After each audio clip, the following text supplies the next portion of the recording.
And just out of that left bottom corner of the blindfold, I could make out this guy next to me in surgical gloves, and he's got like the biggest pair of tweezers I've ever seen. And he's just clicking the ends of the tweezers together, and it's just making like what in the moment was the most terrifying metallic noise I've ever heard. Because for like 5 minutes, I was convinced that I was about to have my fingernails ripped out as I was accused of, working for Mossad, working for CIA.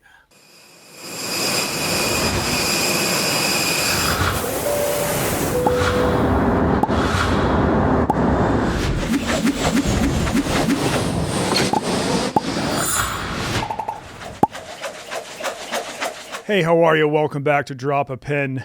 Today we have our first Stoolie guest, but he's a Stoolie I know very well because he was on the Baldstool trip, and then he just decided to come to India with me afterwards. Sam. What up, Sam? And we also found out you went to school with a bunch of guys I lived with in Los Angeles. High school, yes. Some of those old stories, yeah. For sure. Shout out Scotty Wakefield and Trip Harper. Yes, indeed. That's the most like Boston area sounding name. Scotty Wakefield. Scotty Wakefield and Trip Harper, dude. Yeah, for second baseman and shortstop in high school. Yeah. Now, something I learned about Sam right off the bat is that he's one of the few people who can go tit for tat with me when it comes to history. We could just go fact for fact for days. Now, chaps, you do know a lot of history, but I think if it came down to it, I could best you. Oh, dude, I mentioned it already, on the pod. I don't have any problems with that. There's lots of people smarter than me. I enlisted in the Marine Corps, for Christ's sake. Yeah. Well, and also, you've been reading fucking fantasy books. I've pretty much only been reading historical fiction for the last that's a new development. 3 years. Oh, it is? Okay. Yeah, I actually hated fantasy until about 6 months ago, and now I'm like full into it. All right. What series are you reading, chaps? Brando Sando. I'm like about halfway through the last book of the Stormlight Archive. Okay, I've never heard of it. Like Donnie, I'm pretty much like Donnie. He is also not a virgin. I'll have you know I've had sex 3,400 times. But that's kind of a virgin thing to do, to count how many times you've had sex. Fair. Or that's more like a Chad thing to do. Yeah. I would not call that a virgin thing to do. But Sam, like your original plan after the Turkey trip was to travel to Lebanon. And while we were in Turkey, that's when the civil war really flared back up in Syria. That has now come to an end. And so you were like, I think I should postpone the trip and just go to India with you, which I was happy to have some company. I don't think the clinic would have suggested that. India, probably not. India's not the place to be when you have like fresh scalp wounds. But you were a trooper. You didn't really complain. And after arriving in India, I was like, thank God I'm not here alone. I think it's India's best for the buddy system for sure. Yes. And things were moving so quickly with the flare up of the Syria civil war again. Like they were taking cities, one day they'd be in one place, the next day they were 40 miles south of there. And they took one city that was like 15 miles from the Lebanese border. And I was kind of just like, okay, I might need to pump the brakes on this for a second. I didn't really know, Hezbollah has played a pretty big role in the Syrian civil war, sending their fighters to Syria. And I just wasn't sure if things were going to spill over into Lebanon. There's like over 1 million Syrian refugees who are in Lebanon, more that were coming in as that was all going on. So I just wanted to wait and see how things were going to play out. And honestly, I sort of realized after a few days that, these guys were not, it wasn't like ISIS when they stormed in 2014 or whatever that was. The conditions were sort of different. It didn't seem like it was going to spill over into Lebanon. So yeah, I'd always wanted to visit. And after we were wrapped up in India, I figured it seems like it'll be all right. So Mumbai, flew back to Istanbul, actually. I guess you did too, right? Yeah. Yeah. And then I went from Mumbai to Athens and then Athens to Beirut, and I was in Lebanon. Now, what like piqued your interest in Lebanon in the first place? I think most Americans would be like, I'm not going to go there right now, just because we're like very aligned with Israel, and I know Israel had recently launched attacks on Hezbollah, and they're going to see an American there and just associate them with the CIA and Israel. Which they did at one point. I'm sure we'll get to that. Yeah. Yeah, I don't know. That region has just always fascinated me. The Levant, Syria, Israel, Lebanon, kind of the broader Holy Land. It's just so rich in history. Like even going back millennia before the biblical era, if you're talking about, the Bronze Age or like the advent of agriculture and like complex organized societies, that's kind of where it was all taking place. I think we tend to think of like Sumeria and Mesopotamia as where that stuff started, but a lot of recent archaeological evidence has shown that it was more kind of that Levant region, which was really the spring of organized civilization. Syria was obviously kind of a no-go, even though while I was in Lebanon, I did meet people who were like taking tourist trips to Damascus right now in 2025. But I thought my mom would probably kill me if she found out I was in Syria. Israel, there's obviously just a lot going on there at the moment. So I sort of settled on Lebanon, and I read a book a few years ago. It's called Pity the Nation, The Abduction of Lebanon by this British journalist named Robert Fisk. And he was kind of embedded in Lebanon. I think he lived there for a decade or more, but right in the middle of the Civil War, which was from 1975 to 1990. And he established connections with all the different warring factions, with the Maronites, with the Shias, with the Sunnis, the Armenians. And he just kind of was able to get access with all these different groups, the Israelis. And he's just a top-rate journalist. He wrote this amazing book. And I mentioned to a number of different people wanted to know the exact name of the book and the author. That included Hezbollah, the Lebanese government forces, U.S. Customs and Border Protection when I was coming back into the States through JFK. Everyone wanted to know the name of this book and who the author was, so I'll share it with you guys as well. Yeah, it was Pity the Nation, The Abduction of Lebanon by Robert Fisk, who unfortunately passed away a few years ago. But that book just really got me interested in the region. So is that what you told the people, like when you were going through immigration in Lebanon? You're like, I'm here because I read a book, and that's why they wanted to know the name of it? Not when I was coming into Lebanon was actually like a total breeze. I was sort of worried about, how intense that customs process might be, but I was in and out and just let into the country in 5 minutes or something. They had a very long line for people who were entering the country as journalists or part of NGOs, UN missions, and then there was a tourist line where I think I was the only person in it. That checks out. Yeah, they just gave me a 30-day visa, and the next thing I knew, I was in. And from what I've heard, Hezbollah kind of has control over the airport security and over a lot of like the seaports. Is kind of one area where they kind of assert their control. But yeah, they let me in pretty easily. It was really once I was kind of wrapped up in some of this other stuff later in my trip that they were like, what the hell are you doing here? And this book came up and everyone wanted to know the name of the book. I mean, when I came back in through JFK and they'd gotten word of what had happened, I think from the US Embassy in Lebanon.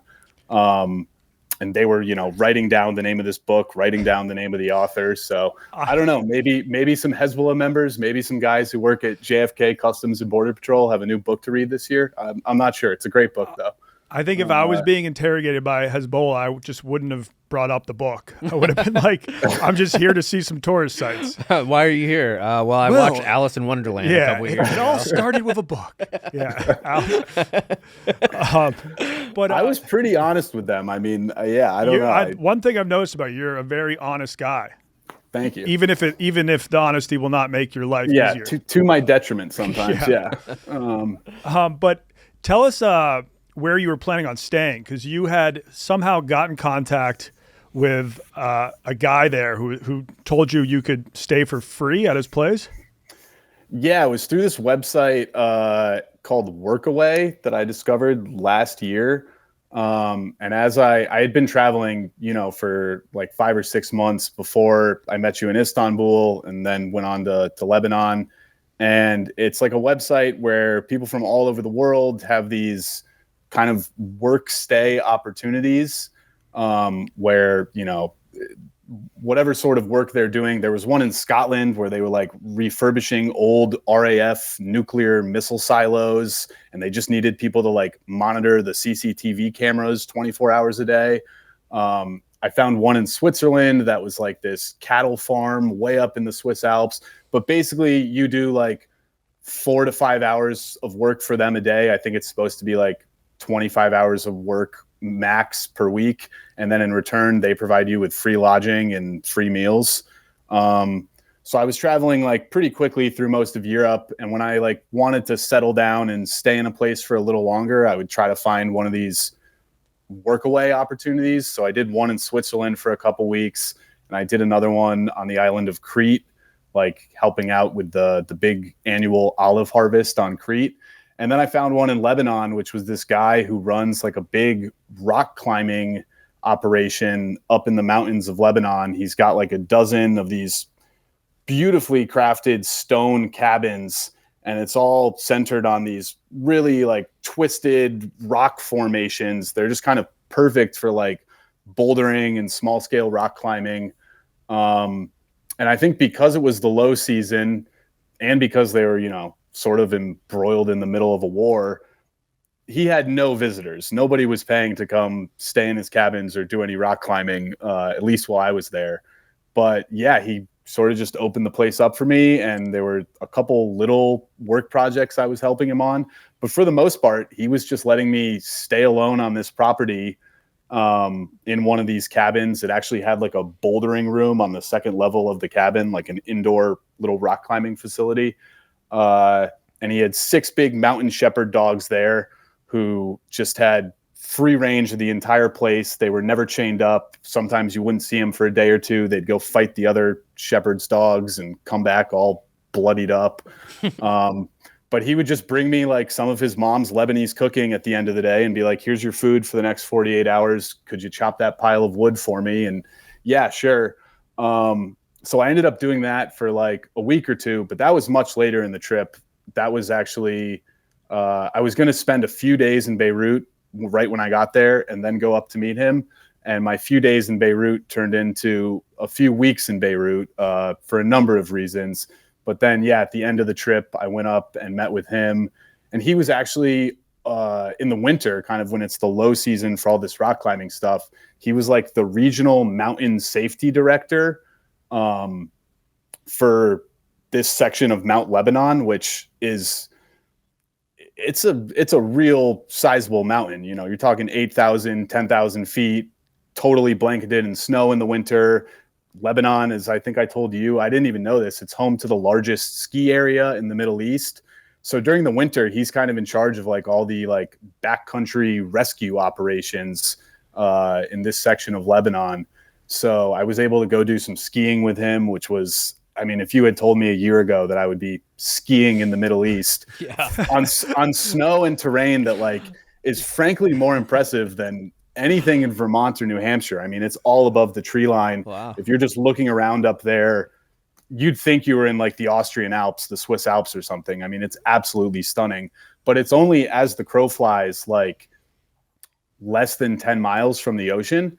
It kind of reminded me of Southern California. The mountains just come straight out of the ocean, and really quickly you can be way high up in the mountains, but you can still see just like line of sight all the way down to the Mediterranean. Wow. So, if you've ever skied in Lake Tahoe before, sometimes when you're in Tahoe, you can be skiing down a trail and looking down into Lake Tahoe. Here it was like you're skiing down a trail and you're looking into the Mediterranean Sea. I mean, it was just unbelievable. That's so sick. That is Yeah, so sick. it was really cool. I mean, normally when I think of skiing in the Middle East, I think of the giant indoor ski resort that they have in Dubai, right? Yeah. I would have never thought that there was X Games Lebanon ever.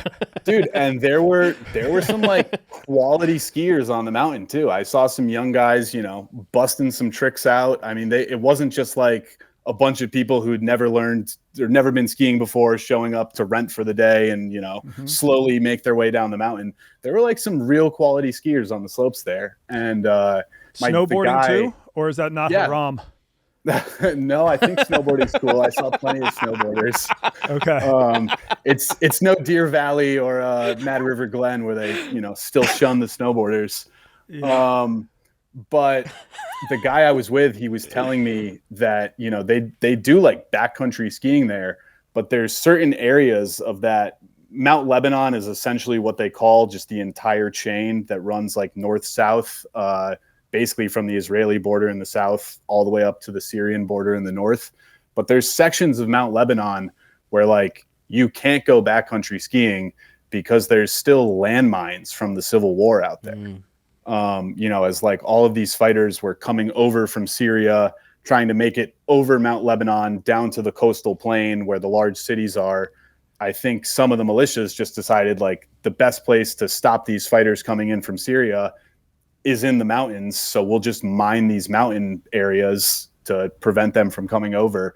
And a lot of that stuff has not been demined yet. He was saying, I don't think any skiers have triggered them, but every couple years, some shepherd will be out there and, step on a landmine up in the mountains and bad news. Got to do a little slalom there.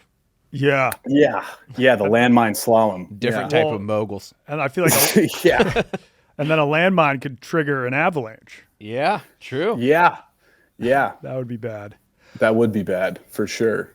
So talk us through your first run-in with Hezbollah. I assume that was in Beirut. Yeah, that was in Beirut. So yeah, when I got into the country, I was planning to spend a few days in Beirut, which it's a fascinating city. I think it's a lot of Americans probably have the wrong perception of Beirut. I mean, there's sections of Beirut where you walk around and there's so much money.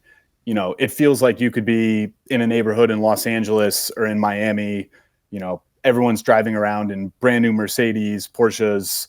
And then you can walk 20 minutes away and there's just entire blocks that are totally bombed out. Some of it's from, the last 6 months, everything going on with Israel, but there's still like visible damage from the Civil War in the 70s and the 80s and stuff. But at the same time, there's a lot of like brand new high-rise buildings, very nice, luxury condos and stuff. They have a big marina with multi-million-dollar yachts docked up in it. So I just wanted to kind of explore Beirut for a few days. And yeah, I think on my second or third day there, maybe, I was walking around. I'd stumbled into a Palestinian refugee camp like my second day there. I'd gone out and walked to the beach and I was just kind of looking at Google Maps and saw that there was this area, the Mar Elias Palestinian refugee camp, which it was originally for Palestinian Christians. And then I think like after the 67 and the 73 wars, and definitely after the Syrian civil war, there's been an influx of both Palestinian Muslims and Syrian Muslims. So it's kind of more mixed now.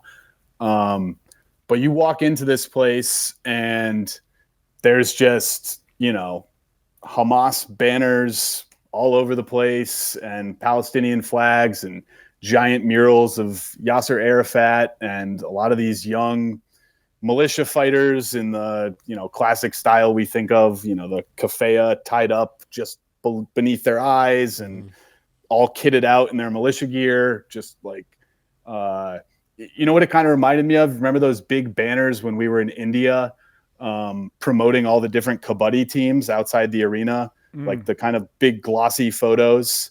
It was like that, but just for like, militants.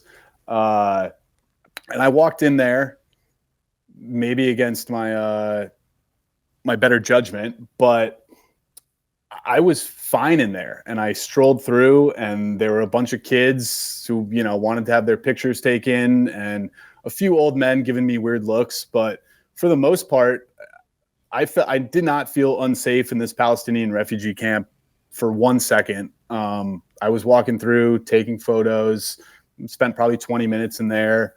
And I guess you could say that gave me the confidence maybe to the next day explore a little deeper. So there's some other Palestinian refugee camps in Beirut that are very infamous from the Lebanese civil war, prominently featured in that Robert Fisk book I was mentioning earlier, the Sabra and Shatia camps, which in 1982, I believe, were the site of, I don't know, what can only really be described as like a mini rape of Nanking, from like the Japanese and China in World War II. Basically, it was a Palestinian refugee camp that was surrounded by the Israeli military, and the Israeli military kind of allowed these Lebanese Maronite militias. The Maronites are the Eastern Catholics who used to be like half of Lebanon's population. Now it's like only a third. But they allowed these Maronite militias. Sorry, go ahead. And the Maronites used to be the ruling class there? I don't know if it was necessarily the ruling class, because seriously, since like the Phoenician era ended in, 500 BC or whatever, there's basically always been a foreign occupier in Lebanon. I think it went the Assyrians to the Babylonians, to the Persians, the Greeks, the Romans, the Arabs, the Ottomans, the French. So the Maronites were kind of at least a majority of the population for many centuries. But, the ruling class was almost always someone from hundreds, if not thousands of miles away. Yeah, I think the French had just like propped up kind of a Maronite. Yeah, the French were the preferred partners of the French were the Maronites. Yeah, that's correct. But anyways, back to the Sabra and Shatia camps. In 1982, these Maronite militias had come into the camps where they were told that there were PLO fighters, the Palestinian Liberation Organization. I think now most people think that the PLO had kind of cleared out of there days before that, because they didn't really find many PLO fighters there. But they found lots of women and children and elderly, and these Maronite militias came in, and over the course of like 48 hours, they just massacred as many people as they could find. It was in the thousands of people who in this 1 or 2 day period were killed by the Maronite militias.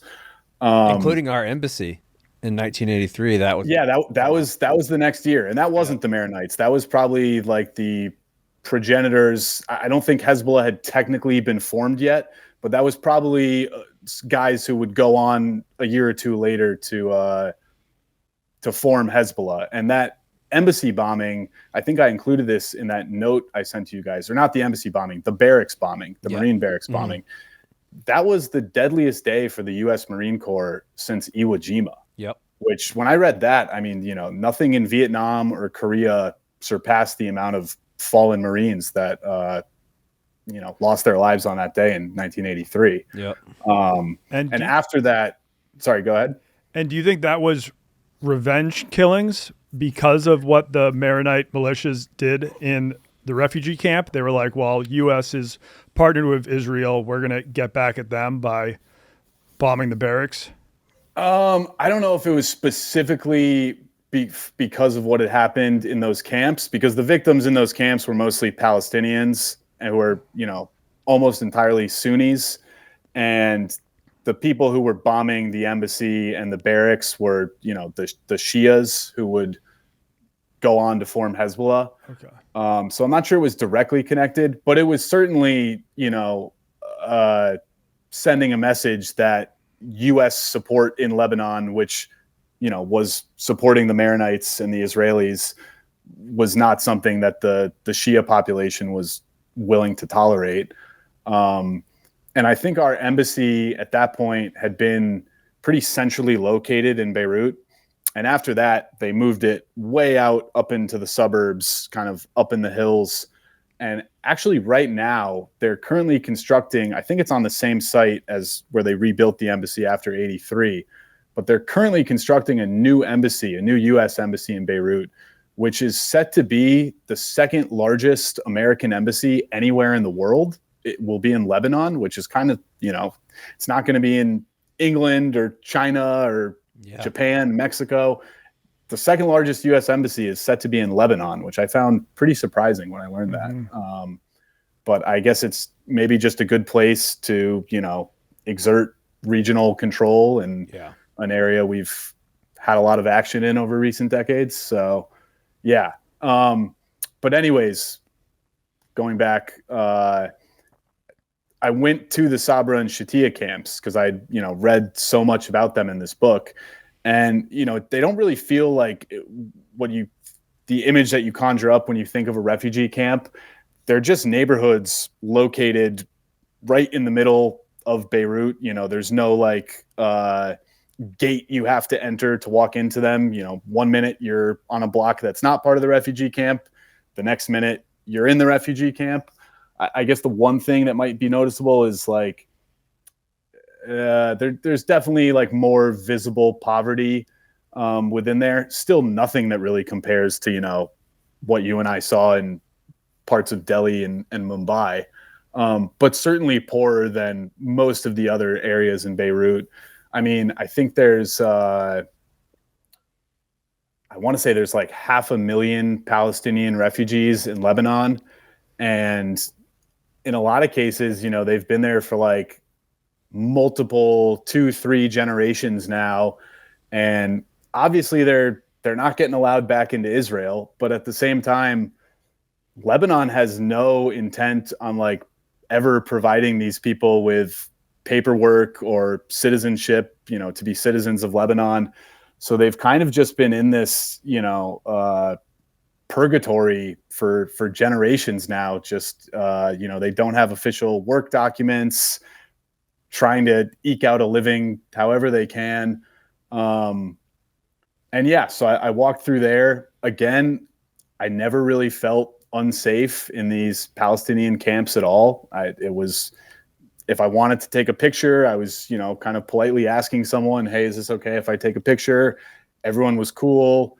I wasn't singing the Star Spangled Banner or openly promoting that I was an American walking through there, but nobody really asked me any questions. I spent a little time in there, and it was when I just exited at the south end of those camps. So I was no longer in the Palestinian refugee camp. But having exited at the south end of there, I was now kind of on the outskirts of what is considered Hezbollah-controlled Beirut. The big area that Hezbollah controls it's kind of like the whole southern section of Beirut. It's called Dahia. It's where Hezbollah's headquarters are. Most of the people living there are Shias who are at least, nominally in support of Hezbollah. And I got out of there and I was kind of on a main street, and I saw a building across the road whose the top of this building had been totally caved in by, what was clearly some sort of large munition. And I was like, fuck, it's a pretty striking photo. I'd like to take a photo of that. And as I said before, I had kind of been asking if I wanted to take photos, if there was, a picture of fighters up on the wall, whichever old guy was closest to me, I'd go and be like, is this okay? Photo? Yes. Cool. And in this case, there just wasn't really anyone around to ask. And it was on the other side of this big street anyways. So without asking, I just pulled my phone out and I went and I snapped a little photo. And the next thing I knew, I was being grabbed on the arm by this old guy. And he's yelling at me in Arabic. And in the moment, I was kind of sized this guy up. And I was like, I could easily, brush this guy off and just make my way briskly down the street. But he probably would have just yelled louder and other people would have come out and I would have just been grabbed again. So I decided against doing that. I was like, all right, I'll just see what this guy wants. And he's not letting go of my arm and he's yelling at me in Arabic. I can't really understand. My Arabic's limited to about a dozen words. And some younger guys started to come out. A crowd started to form around me. Pretty quickly, a guy showed up, another sort of older gentleman who had very limited English, but I think these younger guys told me, he's Hezbollah civil police, and he's saying, phone, passport, your phone, your passport. I give him my phone and my passport. I still wasn't all that concerned at this point. It was definitely a bit jarring, but yeah, then they took me like to a back alley apartment just kind of around the corner. There, a pretty sizable crowd had formed out on the street, and I think it was just too chaotic for their liking. So they were like, let's move him around the corner to this apartment. And yeah, we walked up a flight of stairs, got to like a little sitting area outside this second-story apartment. They sat me down, and they wanted to know, where have you traveled in the last 6 months? Why'd you come to Lebanon? What were you taking a picture of? They're looking through all my photos. I think as I messaged to you, they ended up reading through the group chat we have with all the Baldstool guys who went to Istanbul. And they were like, what the hell is this? They're looking at pictures of all these guys like mangled heads and stuff. And I'm like, it's a long story, but 2 weeks ago I was in Istanbul with a dozen American guys getting hair transplants. I'm like trying to tell them head. that. No, specifically it was White Sox Dave, who they kind of paused on for a second. They were like, what is this? I wonder if they thought, they were like, this guy could be a neo-Nazi. He's just in a group with like all these skinheads. But you know what? I kind of felt good about that like they did see that, because I was like, if I was a CIA agent, would I really have gone in the middle of all my, CIA work? Would I really have gone to Istanbul and got a hair transplant with 15 American guys? I don't think so. Or maybe that's the perfect cover. I don't know. It's the perfect cover. But yeah, I kind of felt confident as they were looking through all my photos that it was pretty obvious I was just a tourist who'd been, traveling for some months. I hadn't been in, they wanted to know, had I ever been to Israel? Had I ever been to Syria? Was able to say no to both of those. But yeah, this apartment that they took me up to, right when we got up there, I could kind of see into the apartment, and they had pictures of Hassan Nasrallah, who is the recently deceased. He was the Secretary General of Hezbollah for most of its existence. I think since the early 90s up until Israel killed him, 4 months ago or something, 3 months ago. And they had pictures of him all over the place. And, the yellow Hezbollah flag with the fist clutching an AK-47 and the sword of Ali. So I very quickly realized where I was, who I was dealing with. But the wife at this apartment they took me to, she ended up speaking more English than any of these guys that were, kind of interrogating me. So she was kind of the translator there.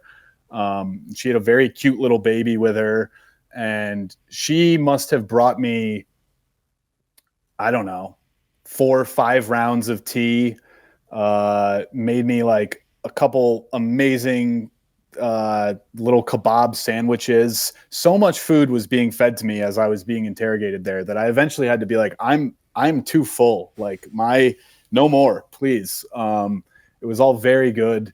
It was weird though. I guess that's just kind of Arab hospitality in general. Sure. But certainly, most American police stations, if you're being interrogated, you'd be lucky to get even a little bit of the food that I was offered. Yeah. Except for the Clemson Police Department. They do serve you McDonald's breakfast sandwiches when you wake up in the drunk tank. That's same with West Hartford, Connecticut. Yeah. But yeah, they looked through my stuff for like an hour or two, and I think eventually they were kind of satisfied. And the older guy handed me my stuff back, and through the wife who was translating, he was basically like, listen, like, we don't think you're a spy. If you want to come back here, you're welcome to come back here. Just like, if you're going to take photos, you always need to be asking beforehand to like, an elder male in the vicinity, make sure it's okay before you take a photo. And that makes sense, right? Like, I would think multi-generational in a refugee camp, you would want to protect yourself, like you've been going through shit for multi-generations. It makes sense when you see somebody, it's a white person in there taking pictures, like their suspicions, I think, are totally founded. For sure. And I'll explain a little later when I get to my second run-in with them, but they're very founded. I can totally see their justification in being suspicious of that. Mm-hmm. But the older guys left, and at that point I was kind of just left with the husband whose apartment it was, and a couple of his friends who had stuck around. One of whom, as soon as the Hezbollah guys left, he was like, fuck Hezbollah. Like, he's saying this, as we're sitting in front of an apartment that has Hezbollah flags and Hassan Nasrallah photos everywhere. And this guy was just like, fuck Hezbollah. And I was like, oh, are you a Christian? And he was like, no, fuck the Maronites, fuck the Phalangists. And I was like, oh, are you Sunni? And he was just like, fuck the Sunnis, fuck the Israelis, fuck the Americans. It's like, all right, man, well then who are you with? And he's like, I'm with God. I'm only with God. Love that. Okay. He just wants to live his life and fucking get rid of all the political bullshit. That's same. And who can't relate to that? But I thought that was very interesting. I mean, it took like 30 seconds for these elder Hezbollah guys to leave before he was openly just saying fuck Hezbollah in front of people who clearly support Hezbollah based on the pictures and iconography that was decorating their house. But these younger guys, that guy and the husband, as soon as the older Hezbollah guys left, they were like trying to get me to smoke weed with them, to smoke hash with them. And hell yeah. One of the few times in my life I would turn down a free joint. I wasn't sure if this was like bait or a trap. The second I took a puff of this joint, the older Hezbollah guys would run back up the stairs and aha, you're caught. So I turned that down. I've been thinking about that for the last month. Like, man, should I have just smoked a joint with those Hezbollah guys, the younger ones? Yeah, I mean, you turned that down, but you were fine with smoking a rat poison joint in the slums of Mumbai. Yeah, that's true. But anyways, based on how that had gone, I kind of thought, all things considered, that first run-in had gone rather smoothly. I mean, it lasted less than 2 hours. I had my phone and my passport back. They hadn't deleted anything from my phone. They'd even told me I could come back the next day. I'd gotten the contact info of one of these guys, and he's like, if you want to tour around Dahia, which is the Hezbollah part of Beirut, it's like, if you want to tour around Dahia tomorrow, like, here's my WhatsApp contact. Wow. So the next day, again, maybe against my better judgment, I took a taxi down to the outskirts of Dahia, and this time I went in much further. The first time I was stopped, I was kind of just outside the Palestinian refugee camps and not like really into the heart of Dahia yet. But this second time I went back, I was like in the thick of it. I was, maybe a few blocks away from the Hezbollah headquarters, or what were formerly the Hezbollah headquarters, because I think I saw an insane stat. Israel pretty thoroughly bombed them maybe in October or early November. But, because most of the actual like operational,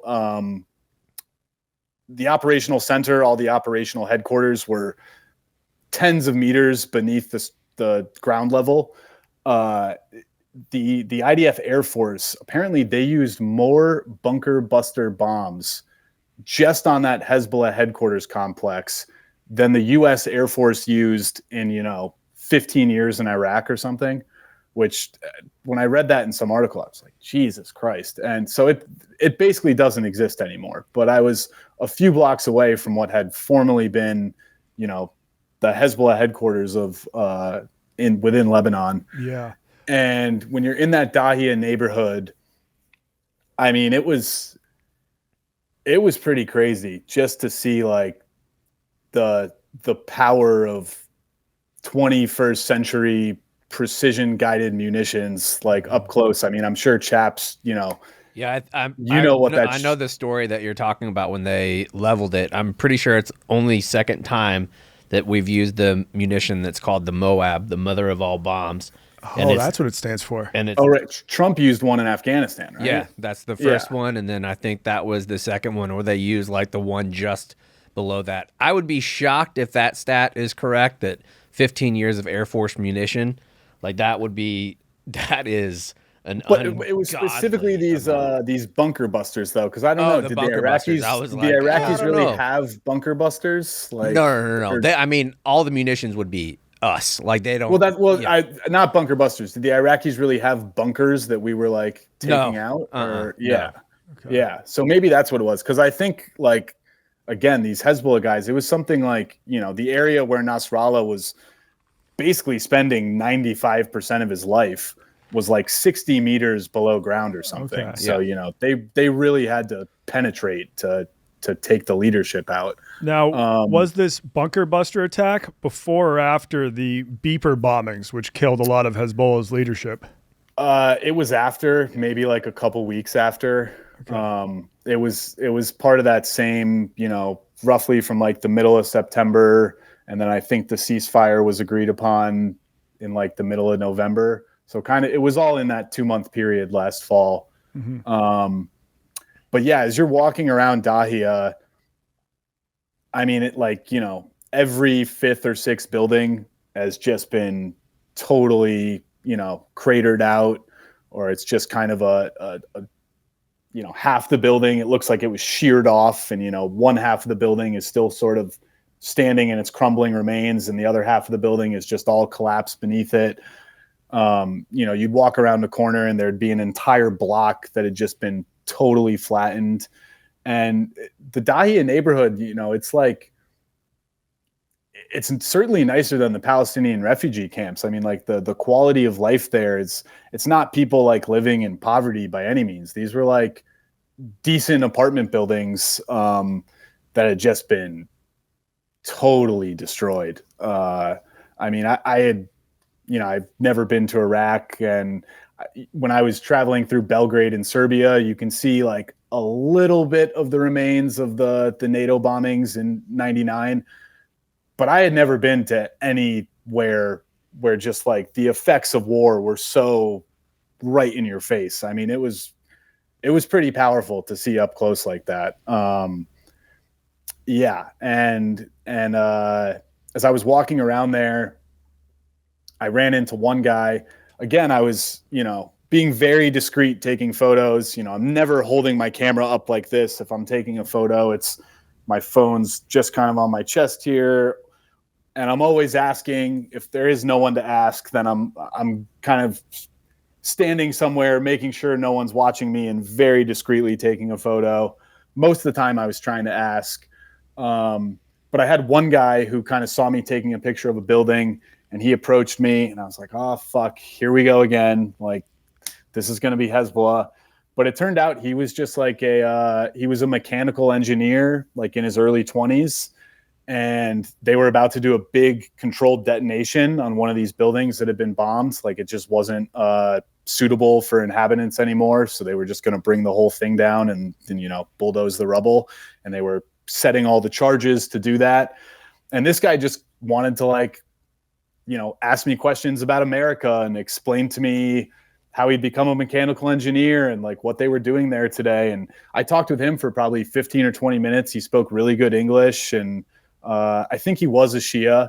And I would imagine if you're doing that sort of work in the Dahia area, you probably have to be somewhat connected to Hezbollah. But he didn't seem threatened by my presence at all. He was like just very curious and stuff. And then I walked over to another guy who I just assumed wouldn't speak any English. And I'm trying to use my very limited Arabic and hand signals to be like, can I take a picture? I must have sounded like an idiot, talking to this guy in my caveman Arabic, because he just goes, dude, I'm from Myrtle Beach, South Carolina. And I was like, go Cox. And yeah, I mean, he's like a Lebanese guy. He was born in Lebanon, but he'd been living in Myrtle Beach for the last 15 years. And his family had a big restaurant in the Dahia neighborhood. And there was a bunch of kind of like industrial kitchen equipment that his family had actually been preparing to ship to South Carolina so that he could try to get this new restaurant in Myrtle Beach off the ground.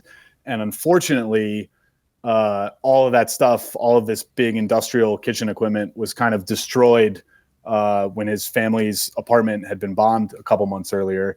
So he had flown back over to Lebanon to try to assist his dad and his uncles and just all the cleanup and getting their feet back on the ground. But he was a super cool dude. And he walked me around the block, and anywhere I wanted to take a picture, he made sure it was okay. You know, no one was going to come harass me or give me any shit. So yeah, I talked with him for a while and we exchanged information. I was like, you know, if I'm ever in Myrtle Beach, I'll come eat at your spot. And I think that interaction with the mechanical engineer and with this guy from Myrtle Beach, it almost kind of just lulled me into like a false sense of security, complacency. Because I felt very good after those two interactions. And I'd also gone into what could only be described as like a Hezbollah gift shop, essentially, you know, where they're selling like anything you can imagine with Nasrallah's face on it, you know, coasters, lighters, carpets. They've got Hezbollah hats and Hezbollah T-shirts, and instead of I love New York, it's I love Hezbollah. Exactly. It was exactly like that. Yeah, a Hezbollah umbrella. There's like those snow globes and shit. Yeah, right. Yeah, and you know, I had told the owner in there that I was American, and he was super cool with me. He was letting me take pictures in there. He was explaining what, you know, this is that and this is this, and those three interactions. Yeah, I think I was just kind of lulled into a false sense of security because I was still in, you know, the Hezbollah stronghold neighborhood, right smack in the middle of it. And the thought crossed my mind, even though I was feeling pretty good after those interactions, I was like, you know what? You've got all the photos you could want. You are in a pretty sketchy area. It's probably time to get moving and get back to, you know, I'd been staying in like the Christian neighborhoods in Beirut, get back to the nicer Maronite Armenian areas. And my dumbass just had to take one more photo. I was walking down the street and there was a guy working on a car in front of a totally bombed out building. And he was wearing a Dodgers hat, and I think he was wearing a Dodgers shirt too. And my dad grew up in Southern California. He's a massive Dodgers fan. They're his favorite of all sports franchises. I was like, I got to get a photo of this guy just for my dad. And I took a photo of him, and then he wanted me to take a video of him. And at this point, I'm standing in the middle of the street, and I had kind of broken my own rule of like, you know, holding my camera very close to my chest. I'm just like taking a video of this guy, and I'm panning the camera up to the building. And that was all it took for somebody to spot me. And just like the day before, the next thing I know, being grabbed on the arm, here we go again. But this time it was not an older gentleman who, you know, I probably could have just brushed off. It was a pretty built younger guy in a balaclava. And I could tell in a few seconds that he had a handgun in his sweatshirt pouch. It's like, okay, this feels a little more serious than yesterday. I was also, you know, I'm in the heart of Dahia now. It's not like the day before when I was kind of on the outskirts. And this guy didn't speak any English, but he quickly called another guy who did speak some English. And they had me sit down right on the street. It was the same as the day before: phone, passport, hand them over. They sat me down. They were like, you know, it'll just be 5 minutes. It'll be 5 minutes. Don't worry. And frankly, based on how things had gone the day before, I was like, well, you know what? They'll just look through my phone. They'll look through my passport. Maybe they'll even somehow get in touch with the guys who searched me yesterday, and they'll just kind of give them the all clear. Like, yeah, we already went through this with this guy yesterday. He's fine. We told him he could come back. Now, I will say, since those pager attacks, because this was post-pager attack, I don't know how much like coordination, even within Beirut, there is between some of these Hezbollah cells. You know, they've kind of gone like, they were so spooked by that pager attack, and rightfully so, that they really did tend to go pretty, underground, especially as far as like electronic communications are concerned. So I'm not even sure if the group that stopped me the first day would necessarily be in contact or have the ability to get in contact with the group that had stopped me the second day, even though they were all Hezbollah. But they stopped me. They sat me down. One of these Hezbollah guys told his mom, it was kind of like a little family restaurant right on the street level. And he told his mom, he was like, go make this guy a shawarma. And probably the best shawarma I've ever had in my entire life was just whipped up by this Hezbollah guy's mom. And she brought it out to me. She brought a few of them out, handed a couple to the Hezbollah guys, handed one to me. It was amazing. I mean, it was like top 3 meals I had the whole time I was in Lebanon, was just this, whatever this Hezbollah guy's mom whipped up in their little kitchen. Straight from the source. Yeah, straight from the source. And we were even like smoking hookah on the street. They kind of lit the hookah up and we're smoking shisha and stuff. But 5 minutes quickly, what were you going to say? What flavor? I actually don't know what flavor it was that time. I smoked a lot of hookah while I was in Lebanon. Banana's my favorite. Yeah. Okay. Yeah, I don't know what flavor that was, but it was good. And I felt rather relaxed. It was like, we're smoking shisha. I went through this the day before. I'm eating an amazing shawarma. Eventually, they'll just look through my shit and decide that, I'm not a security risk and I'll be on my way again, just like I was yesterday. But 5 minutes turned into 10 minutes, turned into half an hour. And at that point, I was starting to, get a little worried. And these guys pulled up on motorbikes. And the 2 guys who had initially stopped me were like, all right, you need to get on the back of this motorbike and you need to go with these guys. It's kind of like, it wasn't really a situation where I could object at all. Just kind of had to roll with it. So next thing I know, I'm on the back of a motorbike and we're going even deeper and deeper into Dahia, just kind of, weaving through this labyrinth of bombed out streets, bombed out buildings. And we got to another place where we pulled in. It was kind of in the back of like this big industrial garage. And when we got there, I noticed that everyone was wearing masks at this point, whether it was just like a COVID mask or a full, balaclava.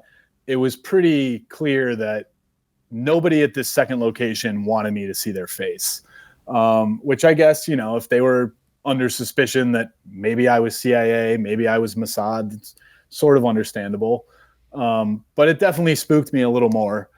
And they took me there and they led me into this small kind of annex in the back of this garage.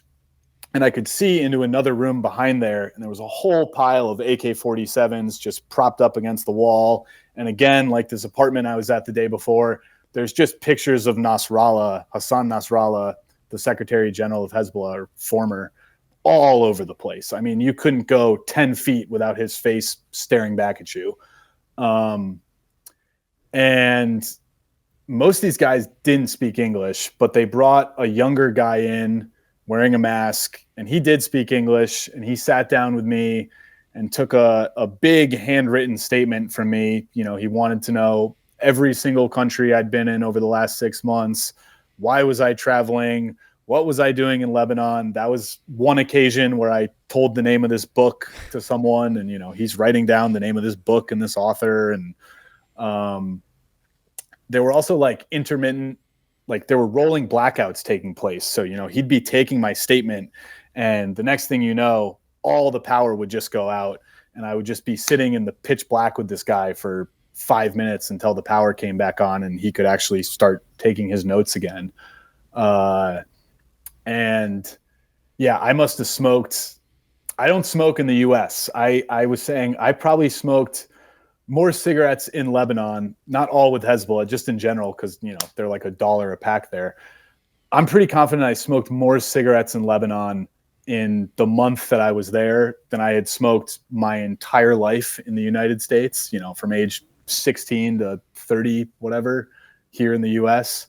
And during that brief interrogation alone, I must have smoked like half a pack, just kind of anything to keep my nerves calm. And I still at this point thought it'll be the same situation as yesterday. Eventually they'll realize I'm not a threat and I'll be on my way. But I'd been at this second spot for like over an hour or two now, and the sun was starting to go down. And eventually a guy walked in, AK slung over his shoulder, big balaclava on, and I could see that he had a bunch of zip ties in his hands. And I was like, oh, fuck, that's no good. And the next thing I know, he's telling me, stand up, wrists out, and I'm being zip tied. My wrists are being pretty securely zip tied. And then after that, a blindfold's going on. Oh, shit. And in that moment, yeah, that was like when the panic meter started to go through the roof a little bit. I knew, and I mean, like, even as I started to explore Lebanon, I knew before showing up in Lebanon, and that's kind of what gave me a little bit of confidence to go to some of these areas. I knew that it wasn't Hezbollah's MO like some of these other groups in the Middle East, you know, like an ISIS or an al-Nusra or, you know, Hamas. It's not really their style to take civilian hostages and hold them for, you know, multiple years. I wasn't really worried, you know, you're not going to find any videos of Hezbollah like beheading people on camera and stuff. That's just, you know, they're Shiites. That stuff is more like the Sunni Wahhabist groups that are doing that stuff. So that was never really a concern of mine. But I mean, as I'm having my wrist zip tied and a blindfold put onto me by a U.S. designated terrorist group, and I'm being put into the back of the car, and they're telling me to put my head between my legs and stuff, I'd be lying if I said I wasn't sort of wondering if, like, you know, well, maybe that was their old tactics, but if everything that had kind of transpired in the few months previously with Israel, if maybe tactics had changed and I was just going to be driven to a ditch somewhere and, you know, bullet in the head, never spoken about again. Thankfully, nothing like that did happen. But yeah, those thoughts were definitely crossing my mind. And so now I'm in the back of a car. My wrists are zip tied. I've been blindfolded. As soon as we got into the back of the car, somebody in the front of the car was like, "We know you're Mossad." And I was like, nope. You got the wrong guy. I for sure am not Mossad. And after that, he was like, "Okay, well then you're CIA. You must be CIA." Nope. Not CIA either. It's like, well, we're going to find out exactly who you are. We know that you're spying on us, this and that. And at that point, I think I was trying to, you know, give whatever little response I could to convince them that I was not a spy. And at a certain point, they just told me to shut up and stop talking. So I listened and I shut up for the rest of the ride. And maybe 20 minutes driving later, we pulled up to somewhere and I could hear a bunch of, like, you know, big electronic gates opening. And we pulled in somewhere. I'm still not entirely sure where we were. But we pulled in somewhere. I think we were like in an underground parking garage. And they let me out of the car. They walked me up a few flights of stairs. Took me into some little room, sat me down on a couch, and throughout this whole time, like from the moment they put the blindfold on, I couldn't see anything in front of me, but out of the kind of the bottom left corner of the blindfold, I could see just a little sliver of what was going on, like, you know, kind of right down in front of me and just off to the left of me. And when they sat me down in this room somewhere in, you know, it's not the Hezbollah headquarters because, like I was saying earlier, they don't really exist anymore, but it was some kind of Hezbollah sub office. They sat me down on this couch and a guy came right next to me and I started hearing this like loud metallic clicking. And just out of that left bottom corner of the blindfold, I could make out this guy next to me in surgical gloves and he's got like the biggest pair of tweezers I've ever seen. And he's just clicking the ends of the tweezers together, and it's just making like what in the moment was the most terrifying metallic noise I've ever heard, because for like 5 minutes I was convinced that I was about to have my fingernails ripped out as I was accused of, working for Mossad, working for CIA.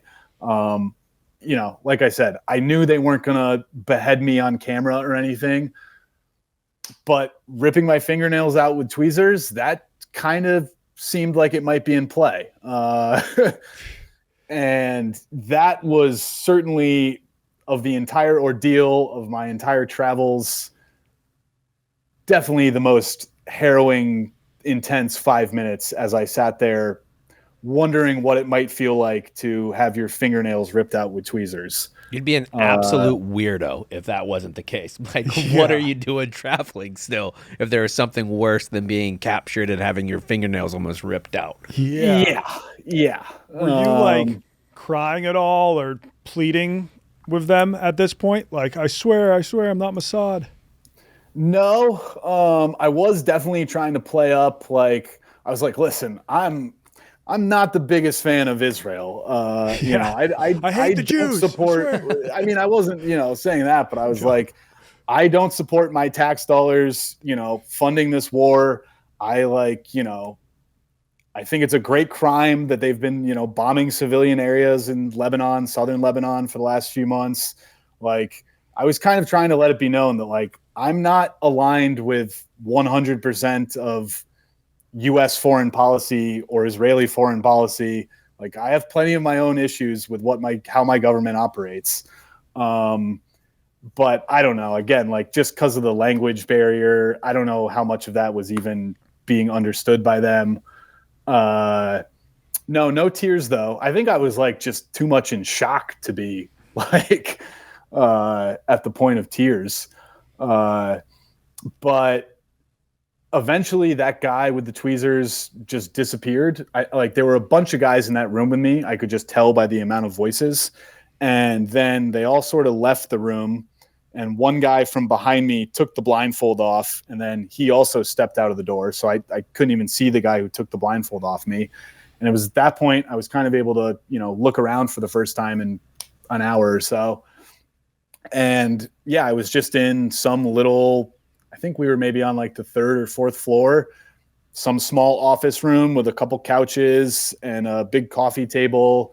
And in the corner, there was a desk with a computer. And there was one guy that they'd left me in there with. He must have been at least 60, 65 years old, just some Hezbollah member. And I'm sitting in this room with him. Also, I guess I should say, I wasn't sure how much of this I wanted to share because this guy was very nervous. I'm not going to give too much information on him. There was a Turkish-German guy who had also been arrested that same day in Dahia. He was walking around with like a big professional camera taking pictures. I don't know how he thought he was going to get away with that. He's actually like studying in America at the moment. So I think he was kind of very nervous about how his visa may be affected by this. But he could speak Arabic. And when I was in the car, we had made a second stop to like pick him up. And I could tell that somebody was being put into the back seat with me. And again, just kind of out of the bottom corner, the left corner of my blindfold, I could see another pair of zip ties. And I was like, okay, I think this is, another guy who's been seized by Hezbollah. And then the guy in the front seat said something. He was like, Deutschlander. And the guy next to me, said, yeah. And I was like, okay, holy shit. I'm not 100% alone in this, which just for whatever reason, just knowing that somebody else is like going through the same thing that you're going through kind of can take a lot of the stress off than, if you think you're just there completely by yourself. So just knowing that there was another guy with me kind of made me feel a little bit better. And when they took the blindfold off, I could actually see him for the first time. And he spoke Arabic, or at least way more Arabic than I did. So as members were kind of coming in and out of this room and chatting with the guy behind the computer who had been left to mind us, I was looking to this Turkish German guy, trying to just like read his face as he was listening to their Arabic to be like, is this good? Is this bad? Are we about to be, here for weeks, if not months? Like, what's going on? And he was sort of just giving me signals with his eyes, little hand signals that like, at the moment he thinks things are okay. But yeah, we were just sitting in there. We're still zip tied. And this is when things got like mildly surreal. Was this old guy that they'd left us in there with. I realized just based on like the noises that were coming off his phone. And then he actually walked by me one time and I could just see his phone screen. He was playing Clash of Clans. if you're familiar with that phone game. I've never actually played it. I've never played, but I've seen the advertisements literally. Yeah, and I had like some friends that used to play it. So I was aware of what it was when I could see his phone screen. And I was like, is this 65-year-old Hezbollah member really like just playing Clash of Clans on his phone right now? And then I could tell that like he was also scrolling TikTok and he was listening to like, there was just like American pop music coming out of his phone. Like I'll never forget Roddy Ricch, if you know the rapper Roddy Ricch. Yeah. Like he's listening to Roddy Ricch and Camila Cabello were the two ones that like distinctly stuck out in my mind. It's just like not what you think of if you think of, like pious Islamic militants playing Clash of Clans and listening to Roddy Ricch and Camila Cabello. I was like, what the fuck is going on right now? But then eventually this younger Hezbollah member came in and he did speak a lot of English. And I'll never forget, he went and he opened the window. And as soon as he opened the window, just like the hum of these Israeli drones just kind of filled the entire room. It sounds like there's like lawnmowers running up in the sky or something. Mm-hmm. And that had been even the day before when I was walking through the Palestinian refugee camps, the first time I'd been stopped by Hezbollah.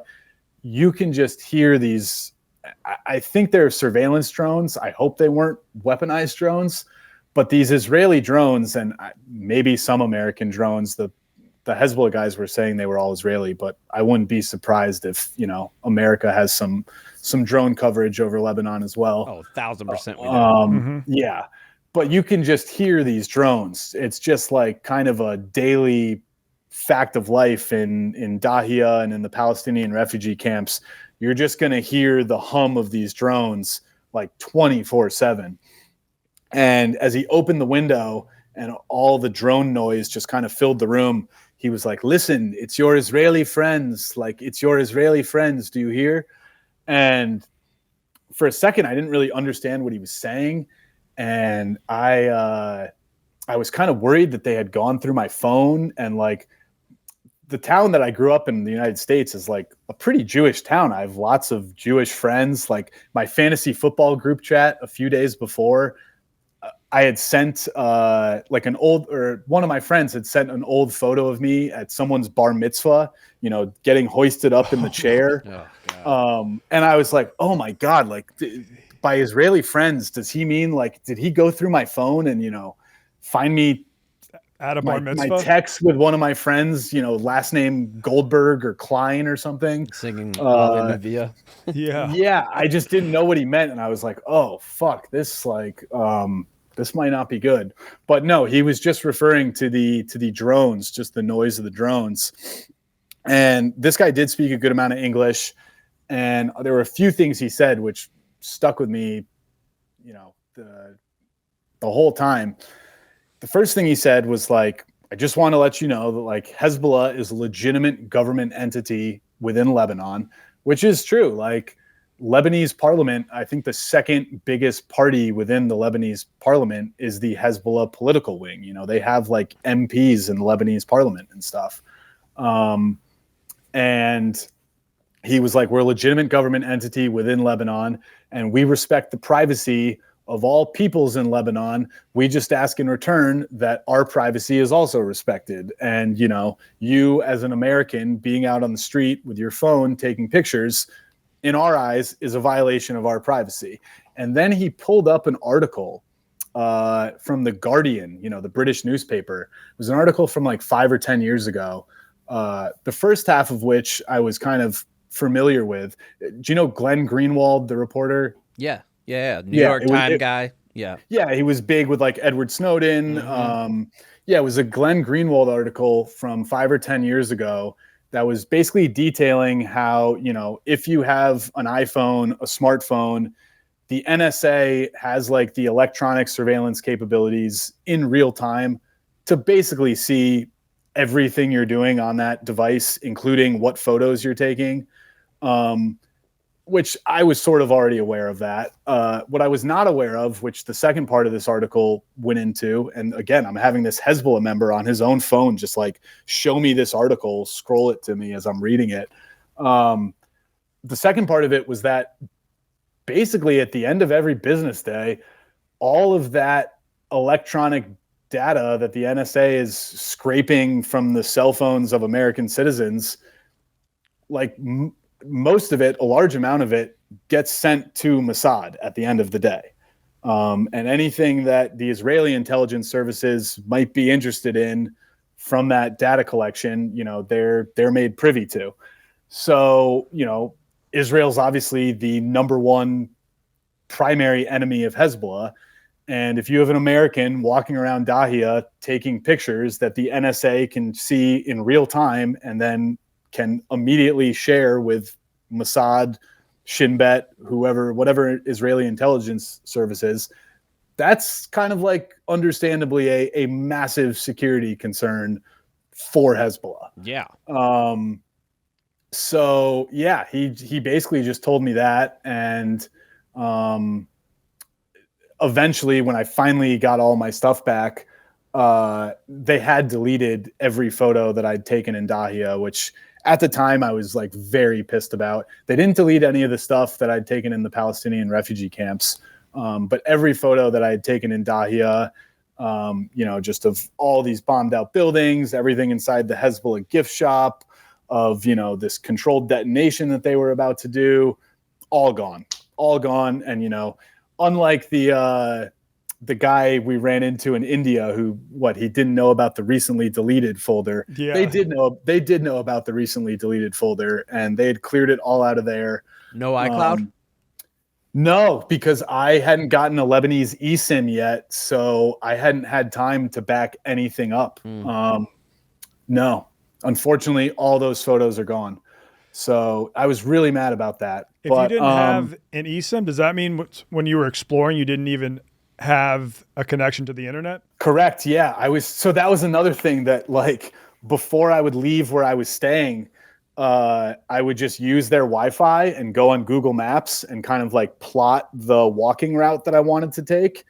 And then I was taking pictures, just taking a screenshot of like Google Maps from my phone, saved to my camera roll, and then kind of following that as I walked. Because Google Maps actually does still work if you don't have an eSIM. You know, it'll show your blue dot where you are, and then I would just kind of cross-reference that with the screenshot Google Maps photos I'd taken before. If you're in that situation again, you can just download a full map, like while you're on Wi-Fi. Yeah. So you can be like, I probably should have done that. Yeah.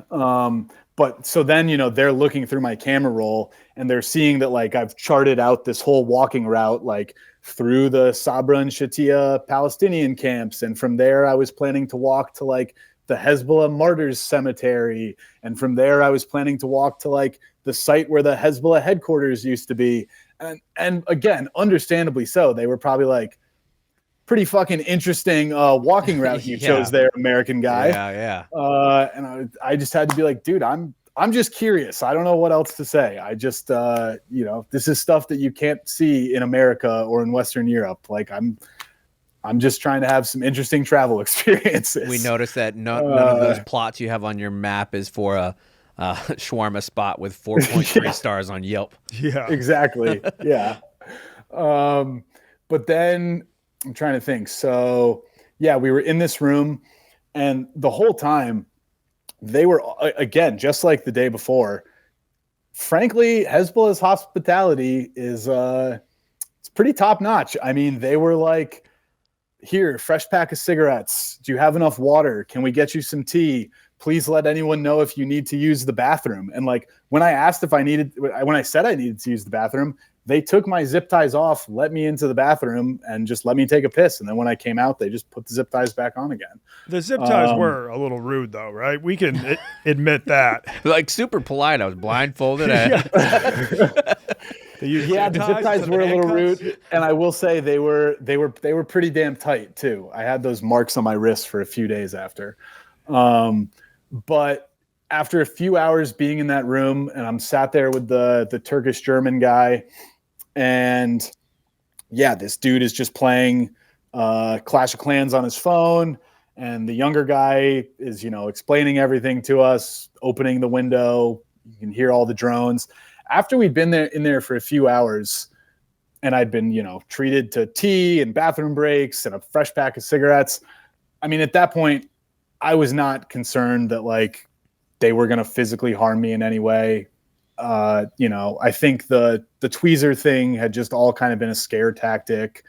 At that point, I was honestly more concerned because, I mean, these drones are just so loud. Like you're just sitting in this room, and it's just kind of, the noise is just inescapable. It's really tough not to be thinking about what's flying up above you. And after we'd been in there for a few hours, I was honestly more concerned about the fact that like, all right, I'm pretty sure we came in through an underground garage. So like no drones would have, picked me up on their footage. Like we weren't walking outside as I was led into this building where a drone could be like, oh, I think they're bringing 2 hostages into this building. So presumably the American government doesn't know I'm in there. The Israeli government doesn't know I'm in there. And we're in like a multi-level Hezbollah office where just from like all the voices that I could hear, like there was a lot of activity going on the floor below us. And there were a couple of floors below that. And it seemed like after, their former headquarters had been totally destroyed, maybe this was a place where like, HQ 2.0 or something. And at that point, I'm just thinking, well, if one of these Israeli surveillance drones, picks up like enough of a high value target, what they deem a high value target, entering this same building that I'm in, and nobody knows I'm in here. And even if they did know I'm in here, if this was like their once every 5 years opportunity to take out, the head of Hezbollah Special Forces, the number 3 of Hezbollah's operational wing, and they were like, we got this guy, he entered this building, they would not give a fuck. They would not give a fuck. That cost benefit analysis, they would probably say to kill this guy, it's worth killing 1 American and 1 Turkish German guy, if they even knew we were in there. And they probably had no way to know we were in there. So the longer we sat in there, the longer I was just thinking like, man, I really hope someone important doesn't enter this building, because this whole place could get leveled with me inside of it. And it doesn't matter if drones are on, they're on your side. When you can hear those bad boys hovering above you, it is eerie. Like it is like it. Does it like take you back to cavemen days when, I mean, this was just the I hope not. I was going to say caveman days when they had like pterodactyls hovering above, but cavemen did not exist at the same time as pterodactyls. Biblical scholars would disagree. There are some scholars would like to disagree as well. But that museum in where is it? Kentucky? Yeah, the Noah's Ark Museum. Yeah, right. But it just like there was a time when humans shared the planet with these like giant ass birds that would actually like attack humans. So. I mean, I think like down in like the South Pacific, right? Like, yeah, I think so. I don't know. I mean, as I was in there, I was just thinking like, those drones gave me enough anxiety. I can't imagine what it's going to be like when these hundreds of thousands of guys who've been on the front in Ukraine, Ukrainians and Russians, those guys aren't going to be able to hear like a lawnmower start for the rest of their life without just thinking something's about to fucking explode near them. Yeah, it was pretty disconcerting to just constantly hear that noise. Eventually, they told me at this point, it was after midnight at this point, and I would say it was probably like 10 p.m. at this point, and they had initially stopped me at maybe 2 or 3 in the afternoon.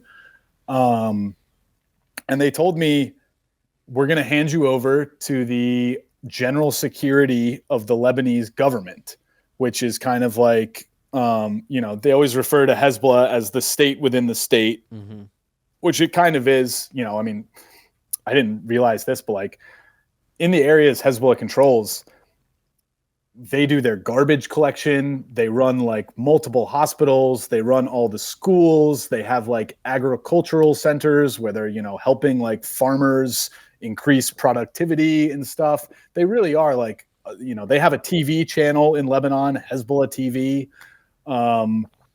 So they really are the state within the state.